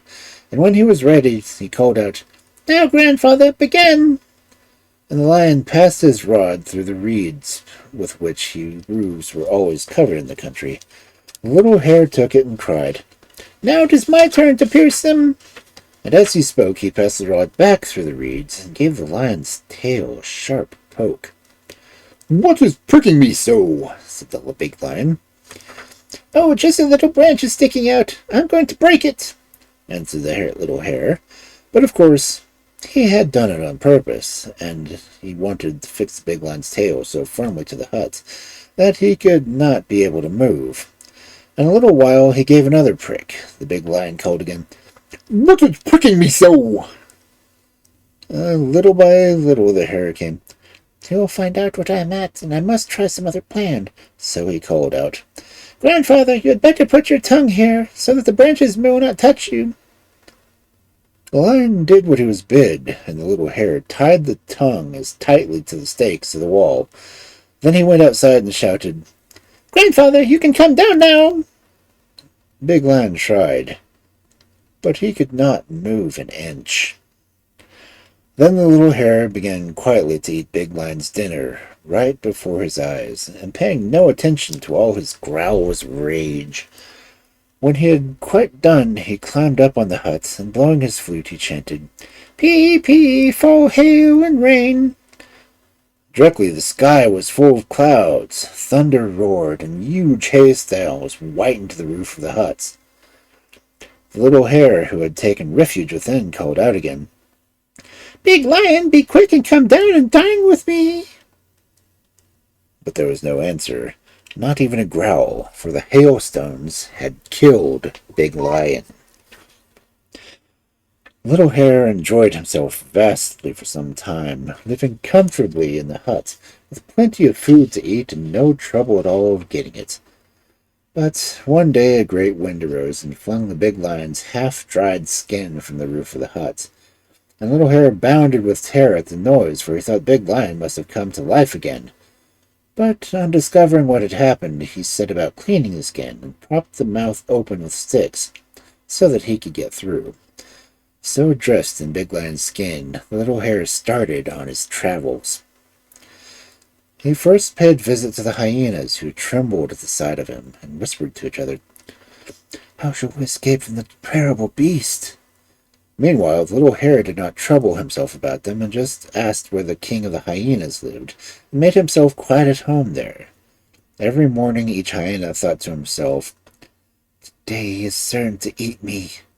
But several days went by, and they were all still alive. At length, one evening, the Little Hare, looking round for something to amuse himself, noticed a great pot full of boiling water. So he strolled up to one of the hyenas and said, "Go and get in." "Go and get in." The hyenas dared not disobey, and in a few minutes was scalded to death. Then the Little Hare went round the village, saying to every hyena he met, "Go and get in the boiling water," so that in a little while there was hardly a male left in the village. One day the hyenas that remained alive went out very early into the fields, leaving only one little daughter at home. The Little Hare, thinking he was alone, came into the enclosure, wishing to feel what it was like to be a hare again, threw off Big Lion's skin, and began to jump and dance, singing, "I am just the little hare, the little hare, the little hare. I am just the little hare who killed the great hyenas." The Little Hare gazed at him in surprise, saying to herself, "What? Was it really this tiny beast you put to death, all of our best people?" Then suddenly a gust of wind rustled the reeds that surrounded the enclosure, and the Little Hare, in fright, hastily sprang back into the lion's skin. When the hyenas returned to their homes, the little hyena said to her father, "Father, our tribe has been nearly swept away, and all this has been done by the work of a tiny creature dressed in the lion's skin." But her father answered, "My dear child, you don't know what you are talking about." She replied, "Yes, father, it's quite true. I saw it with my own eyes." The father did not know what to think, and told one of his friends, who said, "Tomorrow we had better keep watch ourselves." So the next day they hid themselves and waited for the Little Hare to come out of the royal hut, and walked gaily towards the enclosure and threw off the big lion's skin, and sang and danced as before. "I am just the little hare, the little hare, the little hare. I am just the little hare who killed the great hyenas." That night the two hyenas told all the rest, saying, "Do you know what we have allowed ourselves to be trampled on by a wretched creature with nothing of the lion about him but his skin?" When supper was being cooked that evening, before they all went to bed, the Little Hare, looking fierce and terrible in the lion skin, said as usual to one of the hyenas, "Go and get into the boiling water."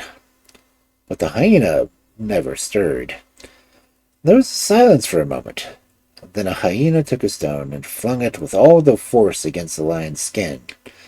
The Little Hare jumped through the mouth with a spring and fled away like lightning, all the hyenas in full pursuit, uttering great cries. As he turned the corner, the Little Hare cut off both his ears, so that they should not know him, and pretended to be working at a grindstone laying there. The hyenas soon came up to him and said, "Tell me, friend, have you seen a little gray hare go by?" "No, I've not seen one." "Where can he be?" said the hyenas to another. "Of course, the creature is quite different and not at all like the little hare." Then they went on their way, but finding no traces of the Little Hare, they returned sadly to their village, saying, And to think we let ourselves be swept away by a wretched creature like that.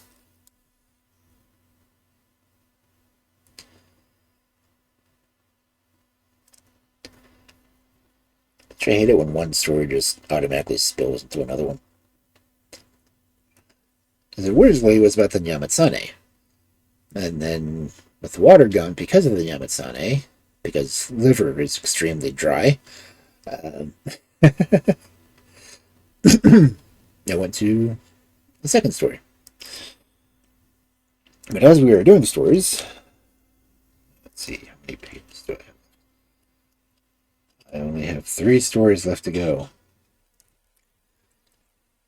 Well, maybe 3. But I'm going to continue and try to get this one off before the ads pop up, and then I'll continue and see what I can finish. Sound good? It's alright? It's alright. Okay. Our next story for this Friday night of fairy tales: The Sparrow with the Slit Tongue. Long, long time ago, a couple dwelt in the very heart of a high mountain. They lived together in peace and harmony, although they were very different in character, the man being good-natured and honest, and his wife being greedy and quarrelsome when anyone came her way that she could possibly quarrel with. My ex. One day the old man was sitting in front of the cottage, as he was very fond of doing, and he saw flying towards him a little sparrow, followed by a big black raven. The poor little thing was very much frightened and cried out as it flew, and the great bird came behind it terribly fast, flapping its wings and craning its neck, for it was hungry and wanted some dinner. But as they drew near the old man, he jumped up and beat back the raven, which mounted with hoarse screams of disappointment into the sky, and the little bird was freed from its enemy, nestled in the old man's hand, and he carried it into the house. He stroked its feathers and told it not to be afraid, for it was quite safe. But as he felt its heart beating, he put it into a cage, where it soon plucked up the courage to twitter and hop out.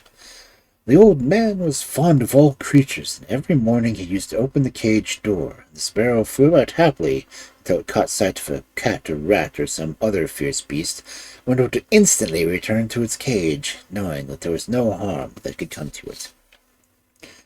The woman, who was always on the lookout for something to grumble at, grew very jealous of her husband's attention for the bird, and would gladly have done it some harm had she dared.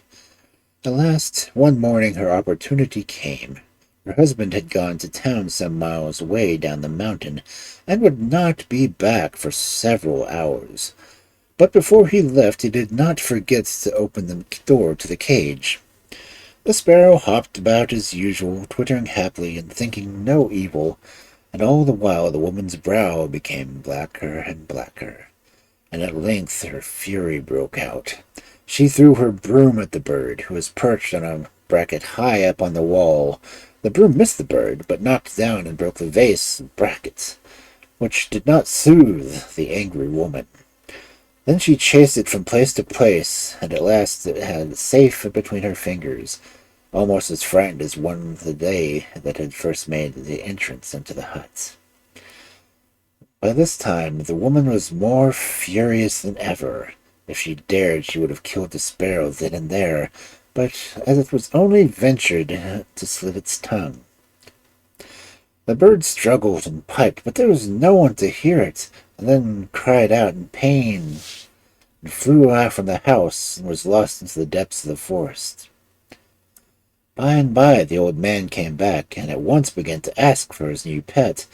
His wife, who was still in a very bad temper, told him the whole story, and scolded him roundly for being so silly to make such a fuss over a bird.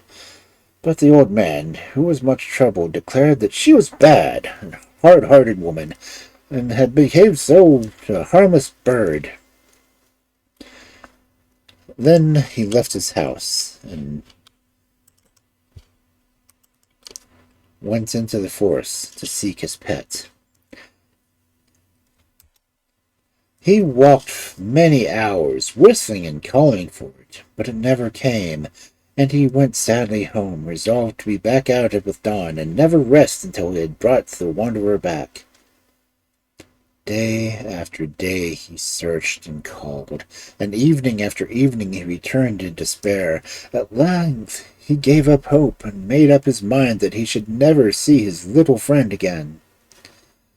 One hot summer morning, the old man was walking slowly under the cool shadows of the big trees, and without thinking where he was going, he entered a bamboo thicket.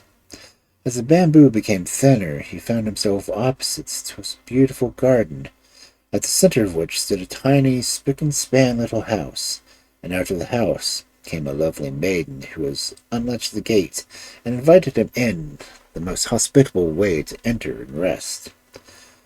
"Oh, my dear friend," she exclaimed, "how glad I am to have found me at last. I am your little Sparrow, whose life you saved, and whom you took such good care of." The old man seized her hands eagerly, but no time was given him to ask any questions, for the maiden drew him into the house and set food before him and waited on him herself. While he was eating, the damsel and her maids took their lutes and sang and danced to him, and altogether the hours passed so swiftly that the old man never saw that darkness had come, or remembered the scolding he would get from his wife for returning home so late. This, and dancing and singing and talking over days with the maidens, was a sparrow hopping in and out of her cage. The night passed away, and when the first rays of sun broke through the hedge of bamboo, the old man started up, and thanked his hostess for a friendly welcome, and prepared to say farewell. "I'm not going to let you depart like that," she said. "I have a present for you, which you must take as a sign of my gratitude." And as she spoke, her servant sank down on the threshold. Actually, no, did miss page. Oh, pages. And as she spoke, her servants brought in 2 chests, one of them very small, the other large and heavy. "Now, choose which of them you will carry with you." The old man chose a small chest and hid it under his cloak, and set out on his homeward way. But as he drew near the house, his heart sank a little, for he knew what a fury his wife would be in, and how she would abuse him for his absence, and it was even worse than he expected. However, long experience had taught him to let her storm and say nothing. So he lit his pipe and waited till she was tired out. The woman was still raging, but did not seem likely to stop when her husband, who by this time had forgotten all about her, drew out the chest from under his cloak and opened it. Oh, what a blaze met his eyes! Gold and precious stones were heaped up to the very lid, and lay dancing in the sunlight.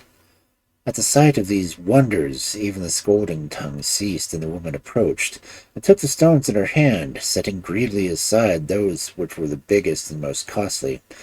Then her voice softened, and she begged him quite politely to tell her where he had spent his evening, and how he had come by these wonderful riches. So he told her the whole story, and she listened with amazement till he came to the choice which had been given him between the 2 chests.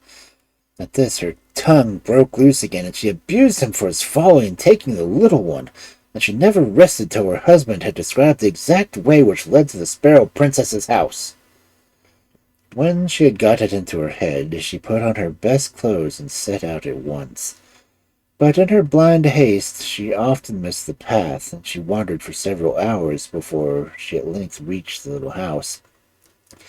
She walked boldly up to the door and entered the room as if the whole place belonged to her, and quite frightened the poor girl, who was startled at the sight of her old enemy. However, she concealed her feelings as well as she could, and bade the intruder welcome, placing her food and wine, and hoping that she had eaten and drunk she might take her leave. But sadly nothing of the sort. "You might not let me go without a little present," said the greedy wife, as she saw no signs of one being offered to her. "Of course not," replied the girl, and at her orders the 2 chests were brought in, as they had been before. The old woman instantly seized the bigger, and staggering under the weight of it, disappeared into the forest, hardly waiting to even say goodbye. It It was a long way to her own house, and the chest seemed to grow heavier at every step. Sometimes she felt as if it would be impossible for her to get it on at all. But her greed gave her strength, and at last she arrived at her own door. She sank down on the threshold, overcome with weariness, but in a moment she was on her feet again, fumbling with the lock of the chest. But by this time night had come, and there was no light in the house, and the woman was too much hurried to get to her treasures to go and look for one.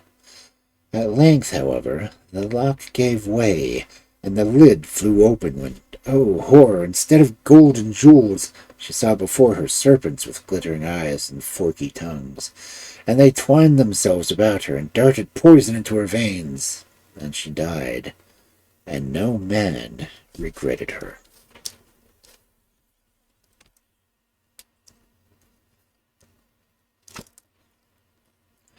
Okay. I'm going to go ahead and let the ads go this time. Take another break. So I think, like, I've only got 2 stories left. So I will see you after a few minutes.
Alright. Ads look like they're over.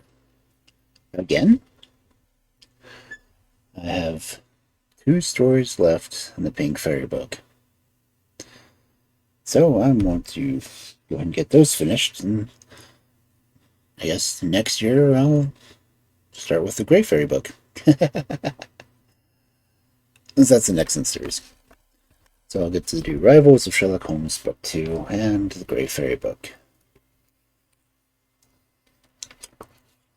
And if I can get around to it, I will try to stream a 3rd day in the week. As opposed to just Thursday and Friday.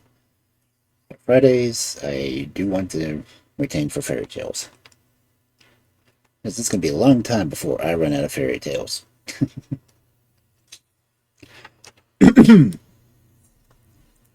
So our next story on this fabulous Friday night of fairy tales, the story of Ciccu. Once upon a time there lived a man who had 3 sons. The eldest was named Pepe, the second Alfin, and the youngest Ciccu. They were all very poor, and at last things got so bad that they really had not enough to eat.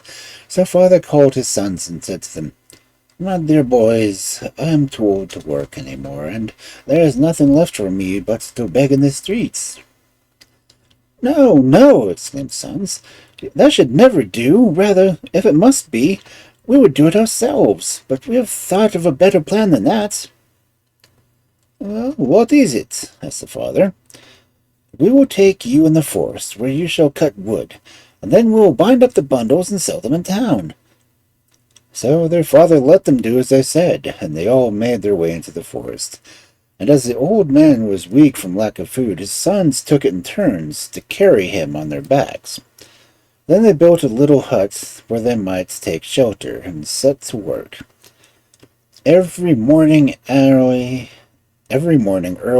their father cut his sticks, and the sons bound them in bundles and carried them to the town, bringing back the food the old man so much needed. Several months passed in this way, and the father suddenly fell ill, and knew that the time had come when he must die. He bade his sons fetch a lawyer so that he might make his will, and when the man arrived, he explained his wishes. "I have," he said, "a little house in the village, and over it grows a fig tree. The house I leave to my sons, who are to live in it together. The fig tree I divide as follows. To my son Pepe I leave the branches. To my son Alfin I leave the trunk. To my son Ciccu I leave the fruit.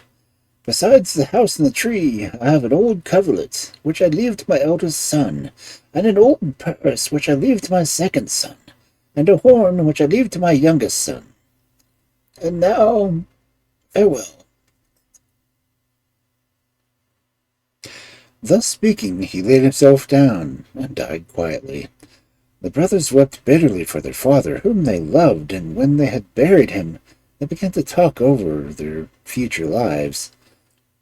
"Well, what shall we do now?" they said. "Shall we live in the wood, or shall we go back to the village?" And they made up their minds to stay where they were, and continue to earn their living by selling firewood. One very hot evening, after they had all been working hard all day, they fell asleep under a tree in front of the hut, and as they slept there came by 3 fairies, who stopped to look at them. "What fine fellows," said one. "Let us give them a present." "Oh, what shall it be?" said the other. "The youth has a coverlet with him," said the fairy. "When he wraps it around him and wishes himself in any place, he will find himself there in an instant." Then said the second fairy, "This youth has a purse in his hand. I will promise that it shall always give him as much gold as he asks for." Then came the turn of the third fairy.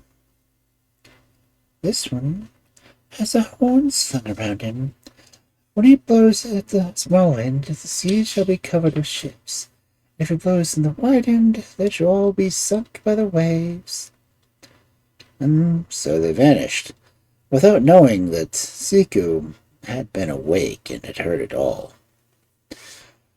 The next day, when they were all cutting wood, he said to his brothers, "That old coverlet and the purse are of no use to you. I wish you would give them to me. I have a fancy for them, and for the sake of old times." Now, Pepe and Alfin were very fond of Ciccu and had never refused him anything, so they let him have the coverlet and the purse without a word. When they got them safely, Ciccu went on, "Dear brothers, I am tired of the forest. I want to live in the town and work at some trade."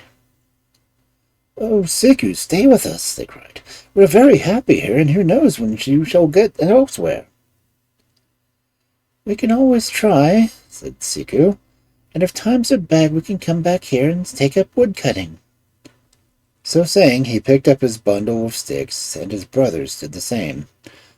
But when they reached the town, they found that the market was overstocked with firewood, and they did not sell enough to buy themselves a dinner, far less to get any other food to carry home.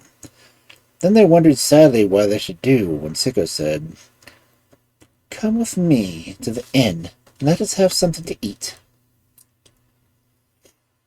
They were hungry by this time, but they did not care much either which way they had paid for it or not, so they followed Ciccu and gave his orders to the host.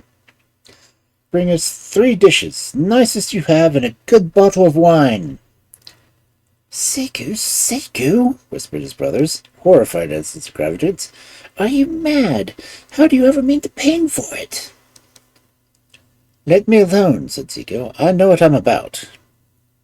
And when they had finished their dinner, Ciccu told the others to go on, and he would wait to pay the bill. The brothers hurried on without needing to be told twice, for they thought, "He has no money, of course there will be a row." When they were out of sight, Ciccu asked the landlord how much he owed, and then said to his purse, "Dear purse, give me, I pay you 6 florins." And instantly 6 florins were in the purse, and then he paid the bill and joined his brothers. "How did you manage that?" they asked. "Never you mind," answered he. "I have paid every penny." And no more would he say, but the other two were very uneasy, for they felt for sure something must be wrong, and sooner they parted company with Ciccu the better. Ciccu understood what they were thinking, and drawing 40 gold pieces from his pocket, he held out 20 to each, saying, "Take these and turn them to a good account. I am going away to seek my own fortune." Then he embraced them and struck down another road. He wandered for many days, till at length he came to a town where the king had his court. First thing Ciccu did was to order himself some fine clothes, and then buy a grand house just opposite the palace. Next he locked the door and ordered a shower of gold to cover the staircase, and when this was done, the door was flung wide open, and everyone came and peeped at the shining gold stairs. Lastly, the rumor of these wonders reached the ears of the king, who left his palace to behold the splendor with his own eyes. And Ciccu received him with all respect and showed him all over the house. When the king went home, he told such stories of what he had seen that his wife and daughter declared that they must go and see them too. So the king sent to ask Ciccu's leave, and Ciccu answered that if the queen and the princess would be pleased to do him a great honor, he would show them everything they wished. Now the princess was as beautiful as the sun, and when Ciccu looked upon her, his heart went out to her, and he longed to have her to wife. The princess saw that was passing in his mind, and how she could make use of it to satisfy her curiosity as to the golden stairs.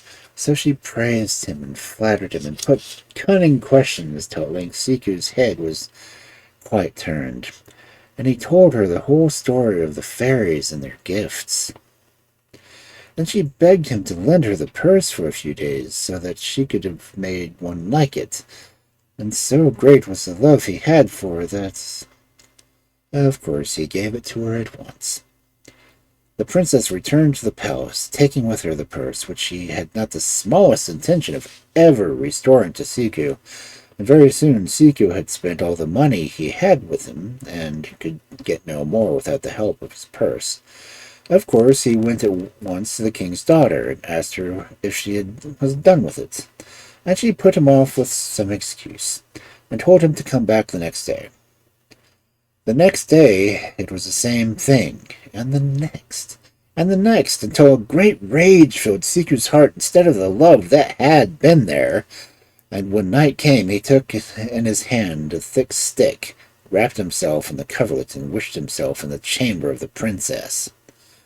The princess was asleep, and Ciccu seized her arm and pulled her out of bed and beat her till she gave back the purse.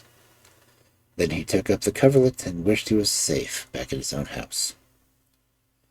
No sooner had he gone than the princess hastened to her father and complained of her sufferings.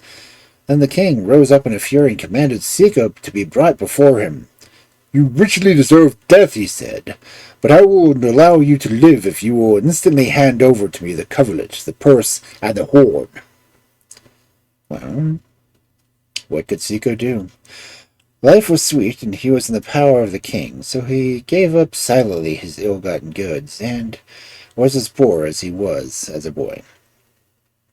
While he was wondering how he was to live, it suddenly came into his mind that this was the season for the figs to ripen, and he said to himself, "I will go and see if the fig tree is born well." So he set off home, where his brothers still lived, and found them living very uncomfortably, for they had spent all their money, and did not know how to make any more. However, he was pleased to see that the fig tree looked in splendid condition, and was full of fruit. He ran and fetched a basket, and was just feeling the figs to make sure which of them was ripe, when his brother Pepe called out to him, "Stop! The figs are of course yours, but the branches they grow on are mine, so I forbid you to touch them." Ciccu did not answer, but set a ladder against the tree so that he could reach the topmost branches, and had his foot already on the first rung when he heard the voice of his brother Alphen. "Stop! That tree belongs to me, and I forbid you to touch it." Then they began to quarrel violently, and there seemed no chance that they would ever cease, till one of them said, "Let us go before a judge." The others agreed, and when they found a man whom they could trust, Ciccu told him the whole story. "This is my verdict," said the judge. "The figs in truth belong to you, but you cannot pluck them without touching both trunk and branches. Therefore you must give your first basketful to your brother Pepe, as the price of his leave to put your ladder against his tree. The second basketful you must offer Alphen, for leave to shake his boughs. The rest you can keep for yourself."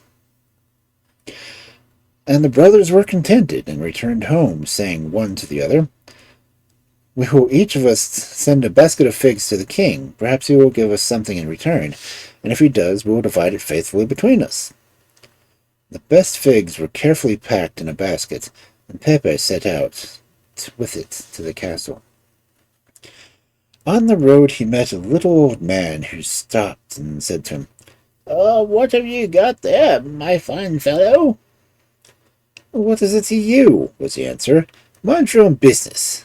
But the old man only repeated the question, and Pepe, to get rid of him, exclaimed in anger, "Dirt!" "Good," said the old man. "Dirt you have said, and dirt let it be." Pepe only tossed his head and went on his way till he got to the castle, where he knocked at the door. "I have a basket of lovely figs for the king," he said to the servant who opened it, "if his majesty will graciously be pleased to accept them with my humble duty." The king loved figs, and ordered Pepe to be admitted to his presence, and a silver dish to be brought on which to put the figs. And Pepe uncovered his basket, and sure enough, beautiful purple figs met the king's eyes. But underneath, there was nothing but dirt. "How dare you play such a trick?" shrieked the king in a rage. "Take him away and give him 50 lashes." This was done, and Pepe returned home, sore and angry, but determined to say nothing about his adventure. And when his brothers asked him what had happened, he only answered, "When we've all been through, I will tell you." A few days after this, more figs were ready for plucking, and Alphen, in his turn, set out for the palace. He had not gone far down the road before he met the old man, who asked him what he had in his basket. "Horns," Alphen replied shortly. Good, replied the old man. Horns you have said, and horns let it be. When Elfin reached the castle, he knocked at the door and said to the servant, "Here's a basket of lovely figs. His Majesty will be good enough to accept them with my humble duty." The king commanded that Alfie should be admitted to his presence, and the silver dish to be brought on which to lay the figs. When the basket was uncovered, some beautiful purple figs lay on top, but underneath there was nothing but horns. The king was beside himself with passion and screamed out, "Is this a plot to mock me?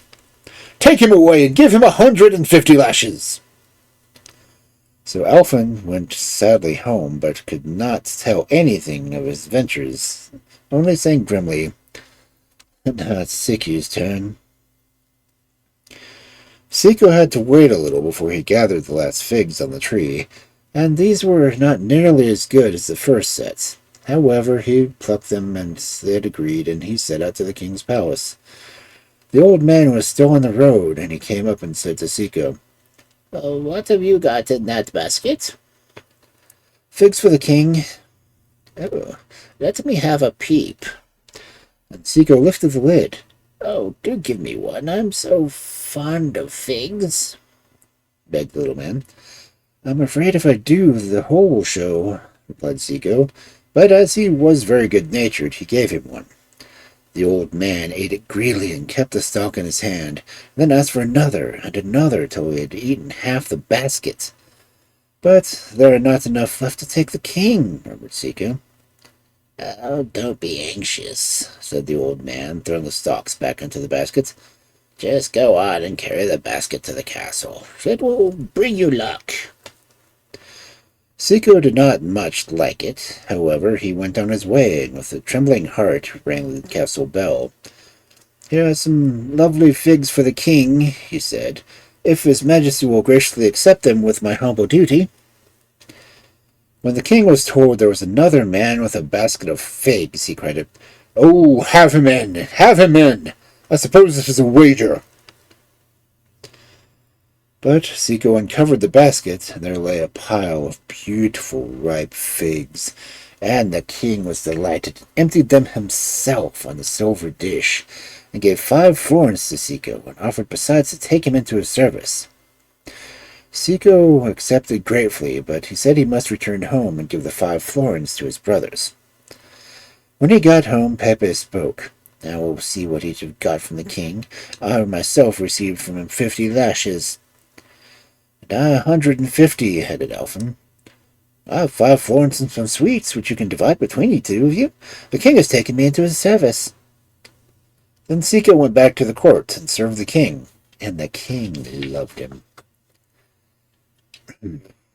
The other 2 brothers heard that Ciccu had become quite an important person, and they grew envious, and thought how they could put him into shame.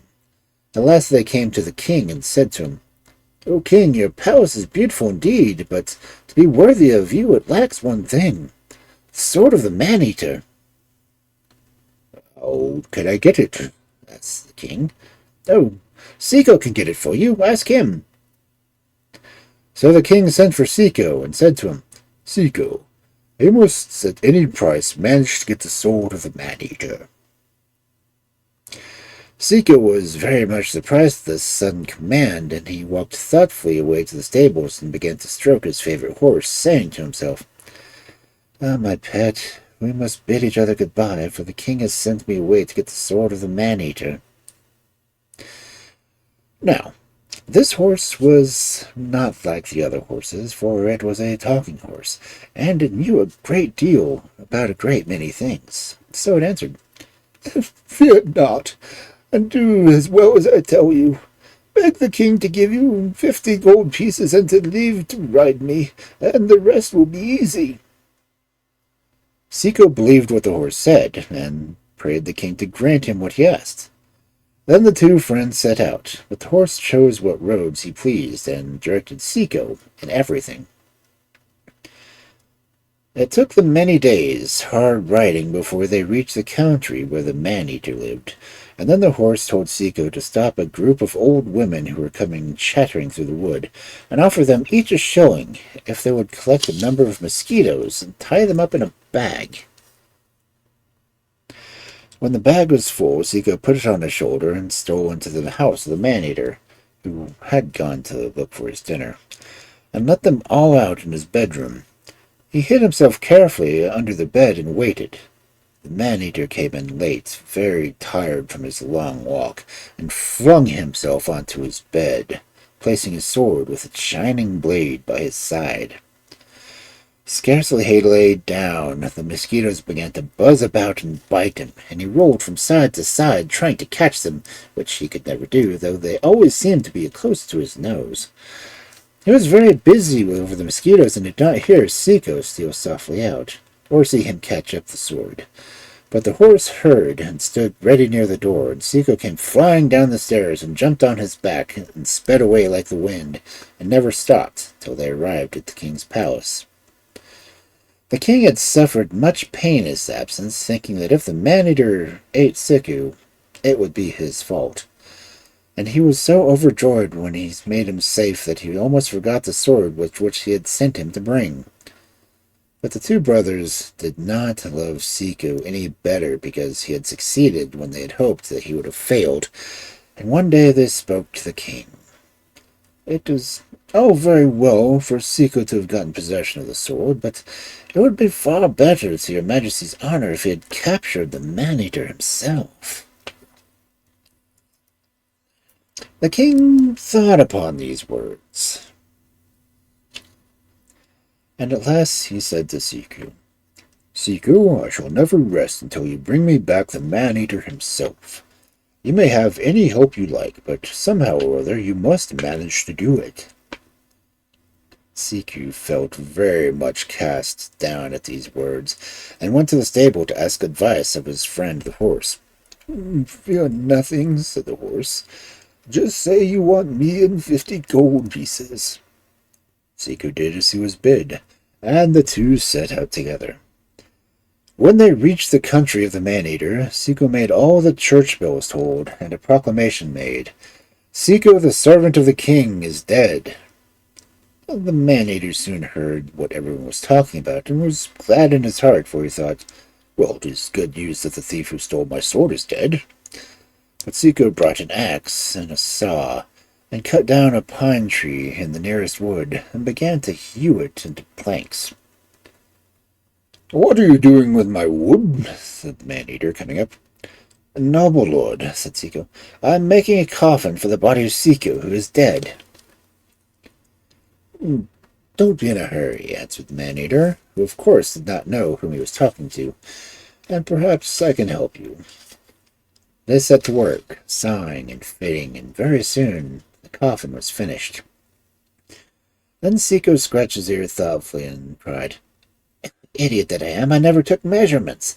How am I to know if it's big enough? But now I am come to think of it, Ciccu, what about your size? I wonder if you would be so good as to put yourself in the coffin and see if there is enough room." "Oh, delighted," said the man-eater, and laid himself at full length in the coffin. Ciccu clapped on the lid and put a strong cord around it and tied it fast on his horse and rode back to the king. When the king saw that he really had brought back the man-eater, he commanded a huge iron chest to be brought and locked the coffin up inside it. It was about this time that the queen had died, and soon after the king thought he should like to marry again. He sought everywhere, but he could not hear of any princess that took his fancy. Then the two envious brothers came to him and said, "Oh, king, there's but one woman that is worthy of being your wife, and that is she who is the fairest of the world." "But where can I find her?" said the king. "Oh, Ciccu will know, and he will bring her to you."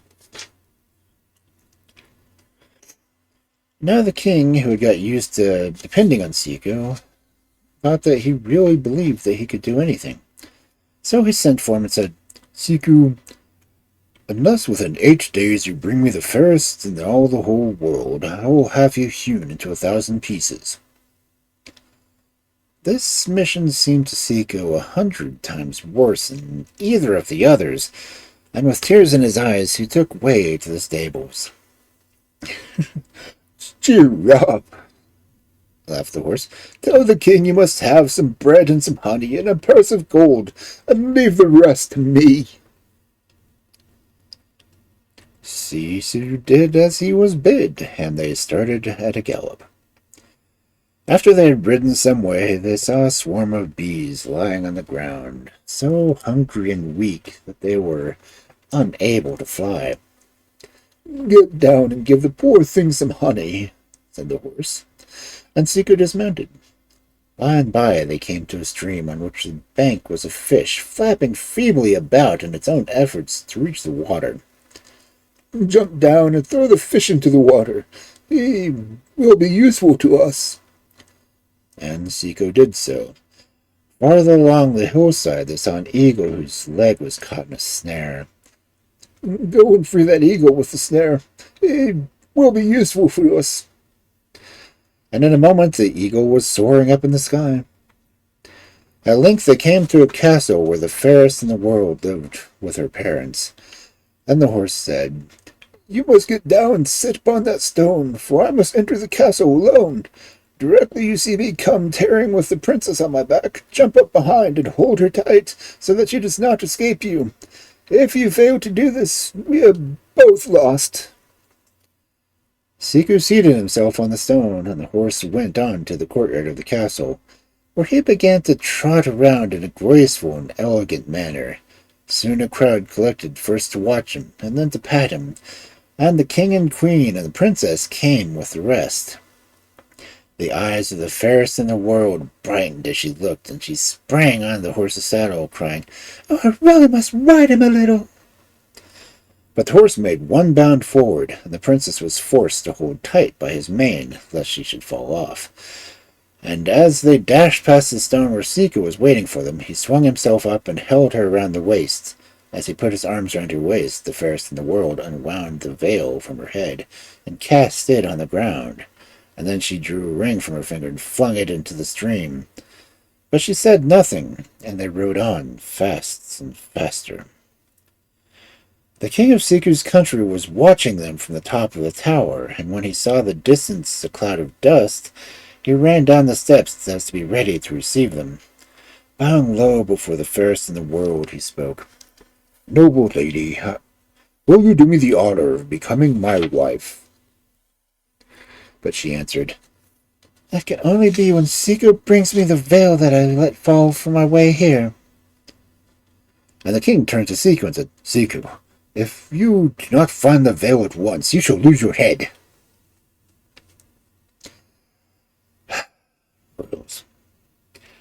Ciccu, who by this time had hoped for a little peace, felt his heart sink at this fresh errand, and he went into the stable to complain to his faithful horse. It will be all right, answered the horse, when he had heard this tale. Just take enough food for the day for both of us, and then get on my back. They rode all the way back till they reached the place where they had found the eagle caught in the snare. Then the horse bade Ciccu to call 3 times on the king of the birds, and when he replied, to beg him to fetch the veil which the fairest in the world had let fall. Just a moment, answered the voice that seemed to come from nowhere, very high up indeed. An eagle is playing with it just now, but he will be here in an instant. And a few moments after there was a sound of wings, and an eagle came fluttering towards him, with the veil in its beak. And Ciccu saw it was the very same eagle that he had freed from the snare. So he took the veil and rode back to the king. Now the king was enchanted to see him so soon, and took the veil from Ciccu and flung it over the princess, crying, Here's the veil you asked for. Now I claim you for my wife. Not so fast, she answered. I can never be your wife till Ciccu puts on the ring and the finger I threw into the stream. So Ciccu, who was standing by, expected something of the sort, bowed his head when he heard her words, and went straight to the horse. Mount at once, he said. This time it is very simple. And he carried Ciccu to the banks of the little stream. Now, call 3 times on the Emperor of Fishes and beg him to restore you the ring the princess dropped. Ciccu did as the horse told him, and a voice was heard in answer that seemed to come from a very long way off. What is your will? It asked. Ciccu replied that he only commanded to bring the ring back that the princess had flung away as she rode past. A fish is playing with it right now, answered the voice.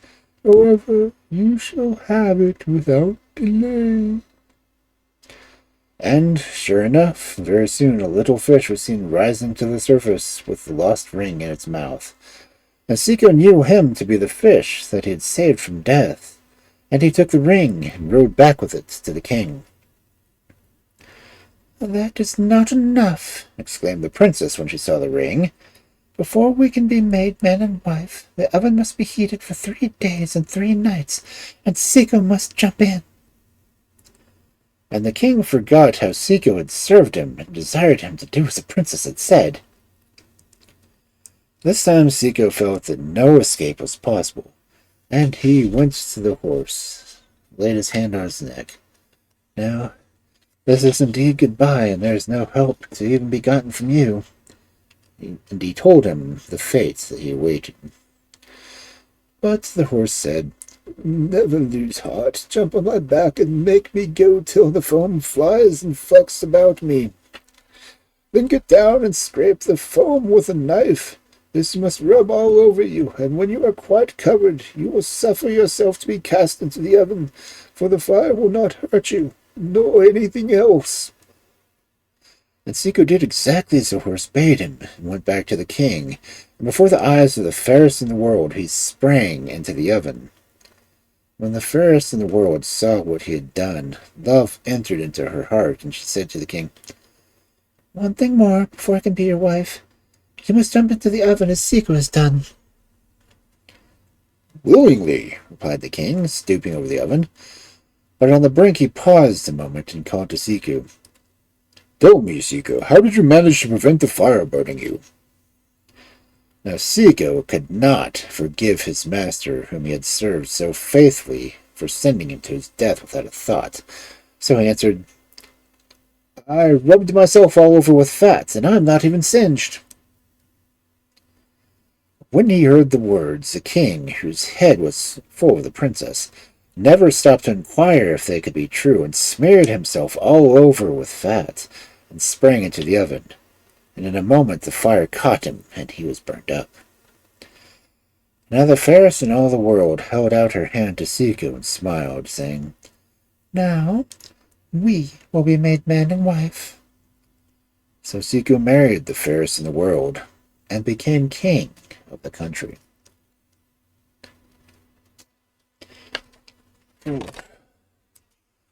That is another one I've heard different versions of. Because we're coming up on 3 hours. But we are on the last story of the book. Yay! This is actually not that long. Dang, it's less than 6 pages. Okay, well. Our final story of the Pink Fairy Book, and for this fabulous Friday Night of Fairy Tales. Don Giovanni De La Fortuna. There was once a man whose name was Don Giovanni De La Fortuna, and he lived in a beautiful house that his father had built, and spent a great deal of money. Indeed, he spent so much that very soon there was none left, and Don Giovanni, instead of being a rich man with everything he could wish for, was forced to put on the dress of a pilgrim and to wander from place to place, begging for his bread. One day he was walking down the broad road when he stopped by a handsome man he had never met before, who, little as Don Giovanni knew, was the devil himself. "Would you like to be rich?" asked the man, "and to lead a pleasant life?" "Oh, yes, of course I should," replied the Don. "Well, here's a purse. Take it and say to it, 'Dear purse, give me some money,' and you will get as much as you want. But the charm will only work if you promise to remain 3 years, 3 months, and 3 days without washing or combing, without shaving your beard or changing your clothes. If you do all of this faithfully, when the time is up, you shall keep the purse for yourself, and I will let you off any other conditions." Now, Don Giovanni was a man who never troubled his head about the future. He did not once think how very uncomfortable he should be all those 3 years, but only that he should be able, by means of the purse, to have all sorts of things he might oblige to do without. So he joyfully put the purse in his pocket and went on his way. He soon began to ask for money for the mere pleasure of it, and there was always as much as he needed. For a little while he even forgot to notice how dirty he was getting, and that did not last long, for his hair became matted with dirt and hung over his eyes, and his pilgrim's dress was a mass of horrible rags and tatters.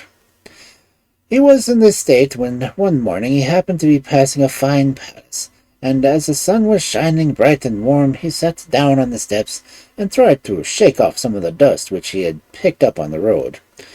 But in a few minutes the maid saw him, and said to her master, "I pray you, sir, drive away that beggar who is sitting on the steps, or he will fill the whole house with dirt." So the master went out and called from some distance off, for he really was afraid to go near the man, "You filthy beggar, leave my house at once." "You need not be rude," said Don Giovanni. "I am not a beggar. If I chose, I could force you and your wife to leave your house."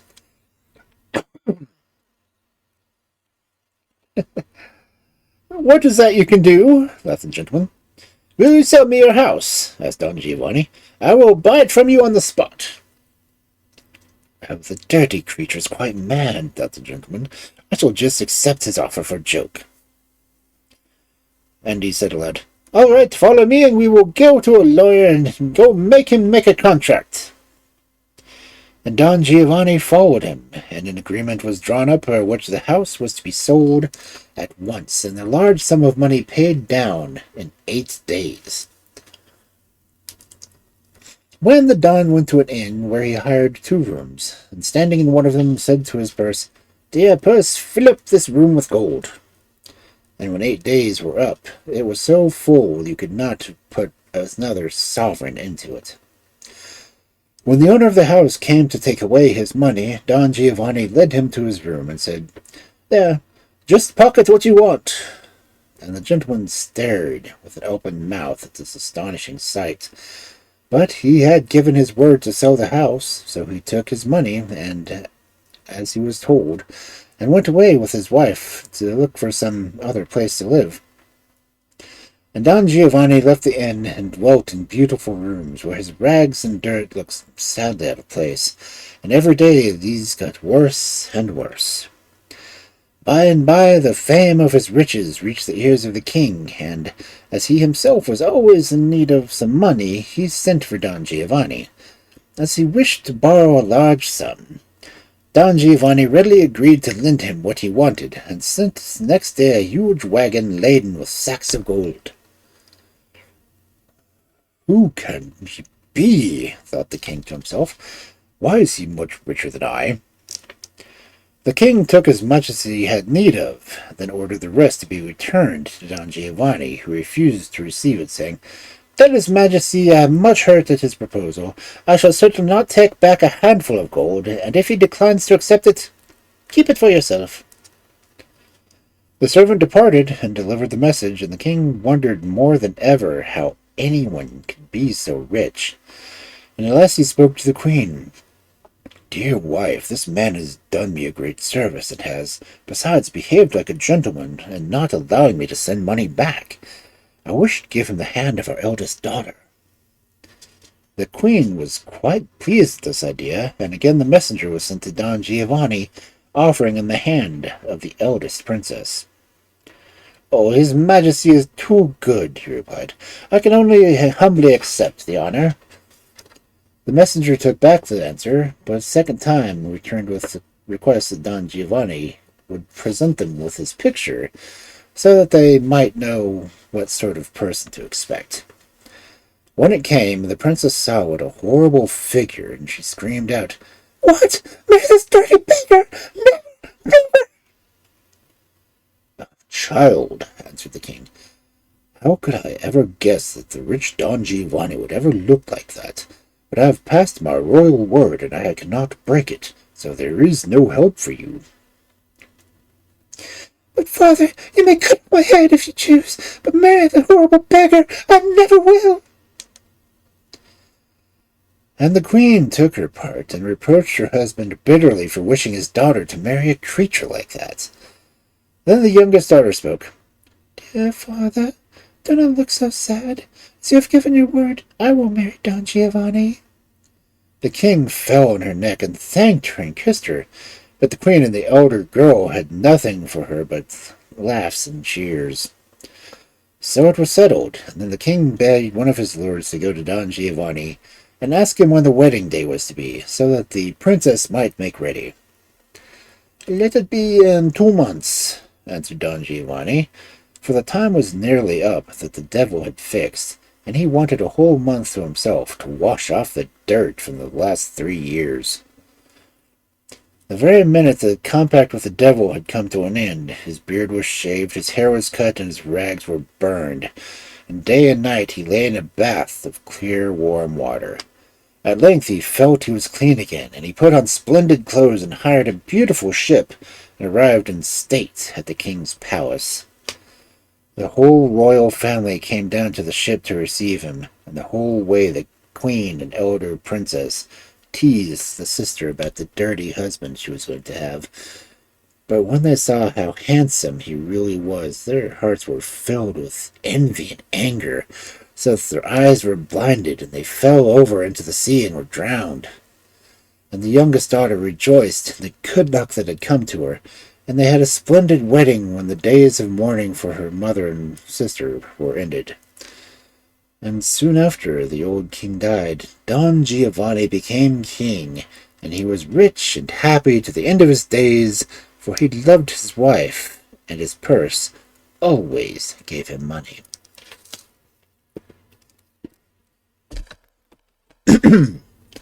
Huzzah!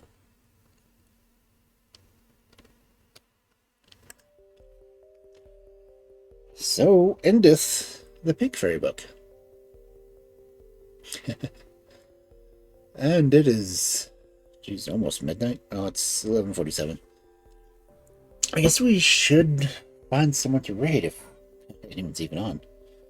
I hear a lot of people on, because I'm lurking in streams, because that's kind of what I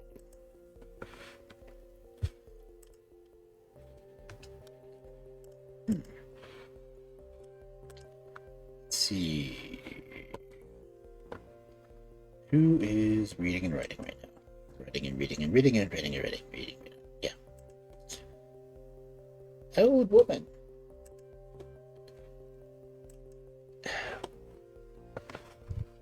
It's not letting me open Windows.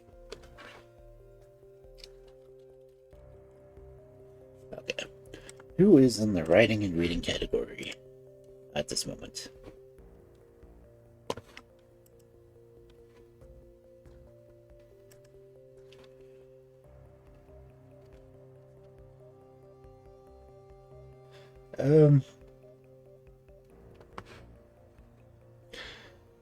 I don't think I need to raid into Russian.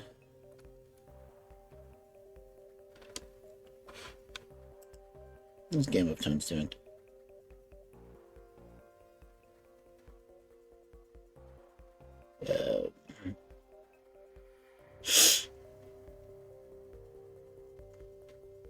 Okay.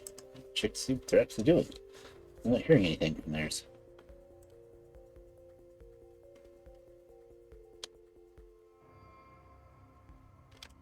Oh, they're on a break. Okay. Their break's not over for another 4 minutes. Generally, they're writing, though. Yeah, they're writing. Okay, anyone else reading?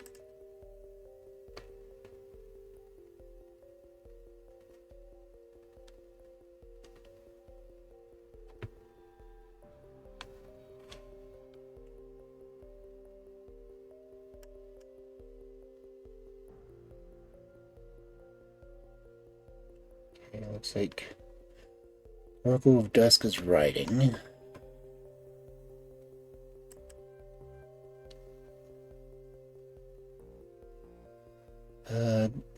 D Double Blind is editing a story.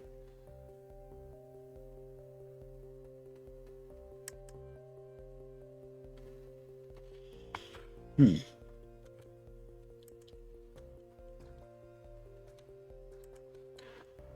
seem to have a severe lack of people to raid.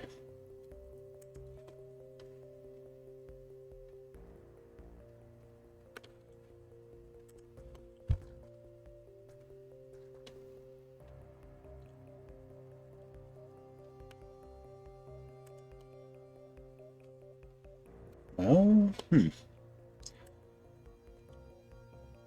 Oh, wait. Let's get you going.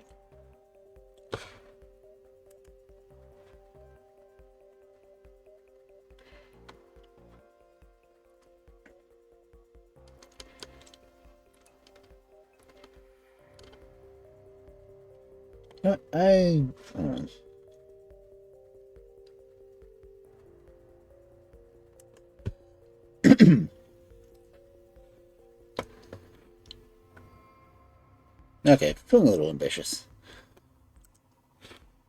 Anyone who's here who wants to finish hanging out for a raid?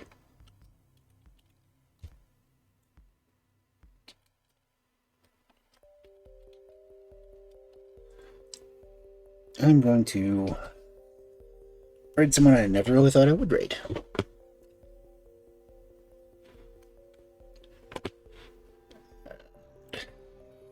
People want to stick around for what they can, but can't type. Nope.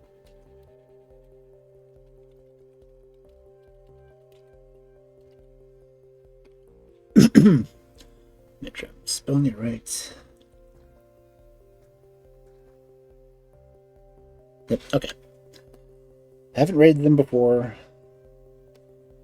but they've been a supporter. At least they share channels a lot. They don't consider themselves a supporter anymore since they were getting too much hassle about it. But yeah, we're going to raid Eldritch Grandpa. Again, I haven't raided them before, so hopefully everyone will be nice, if possible. And I will, guess, probably see you all next year. Have a good night.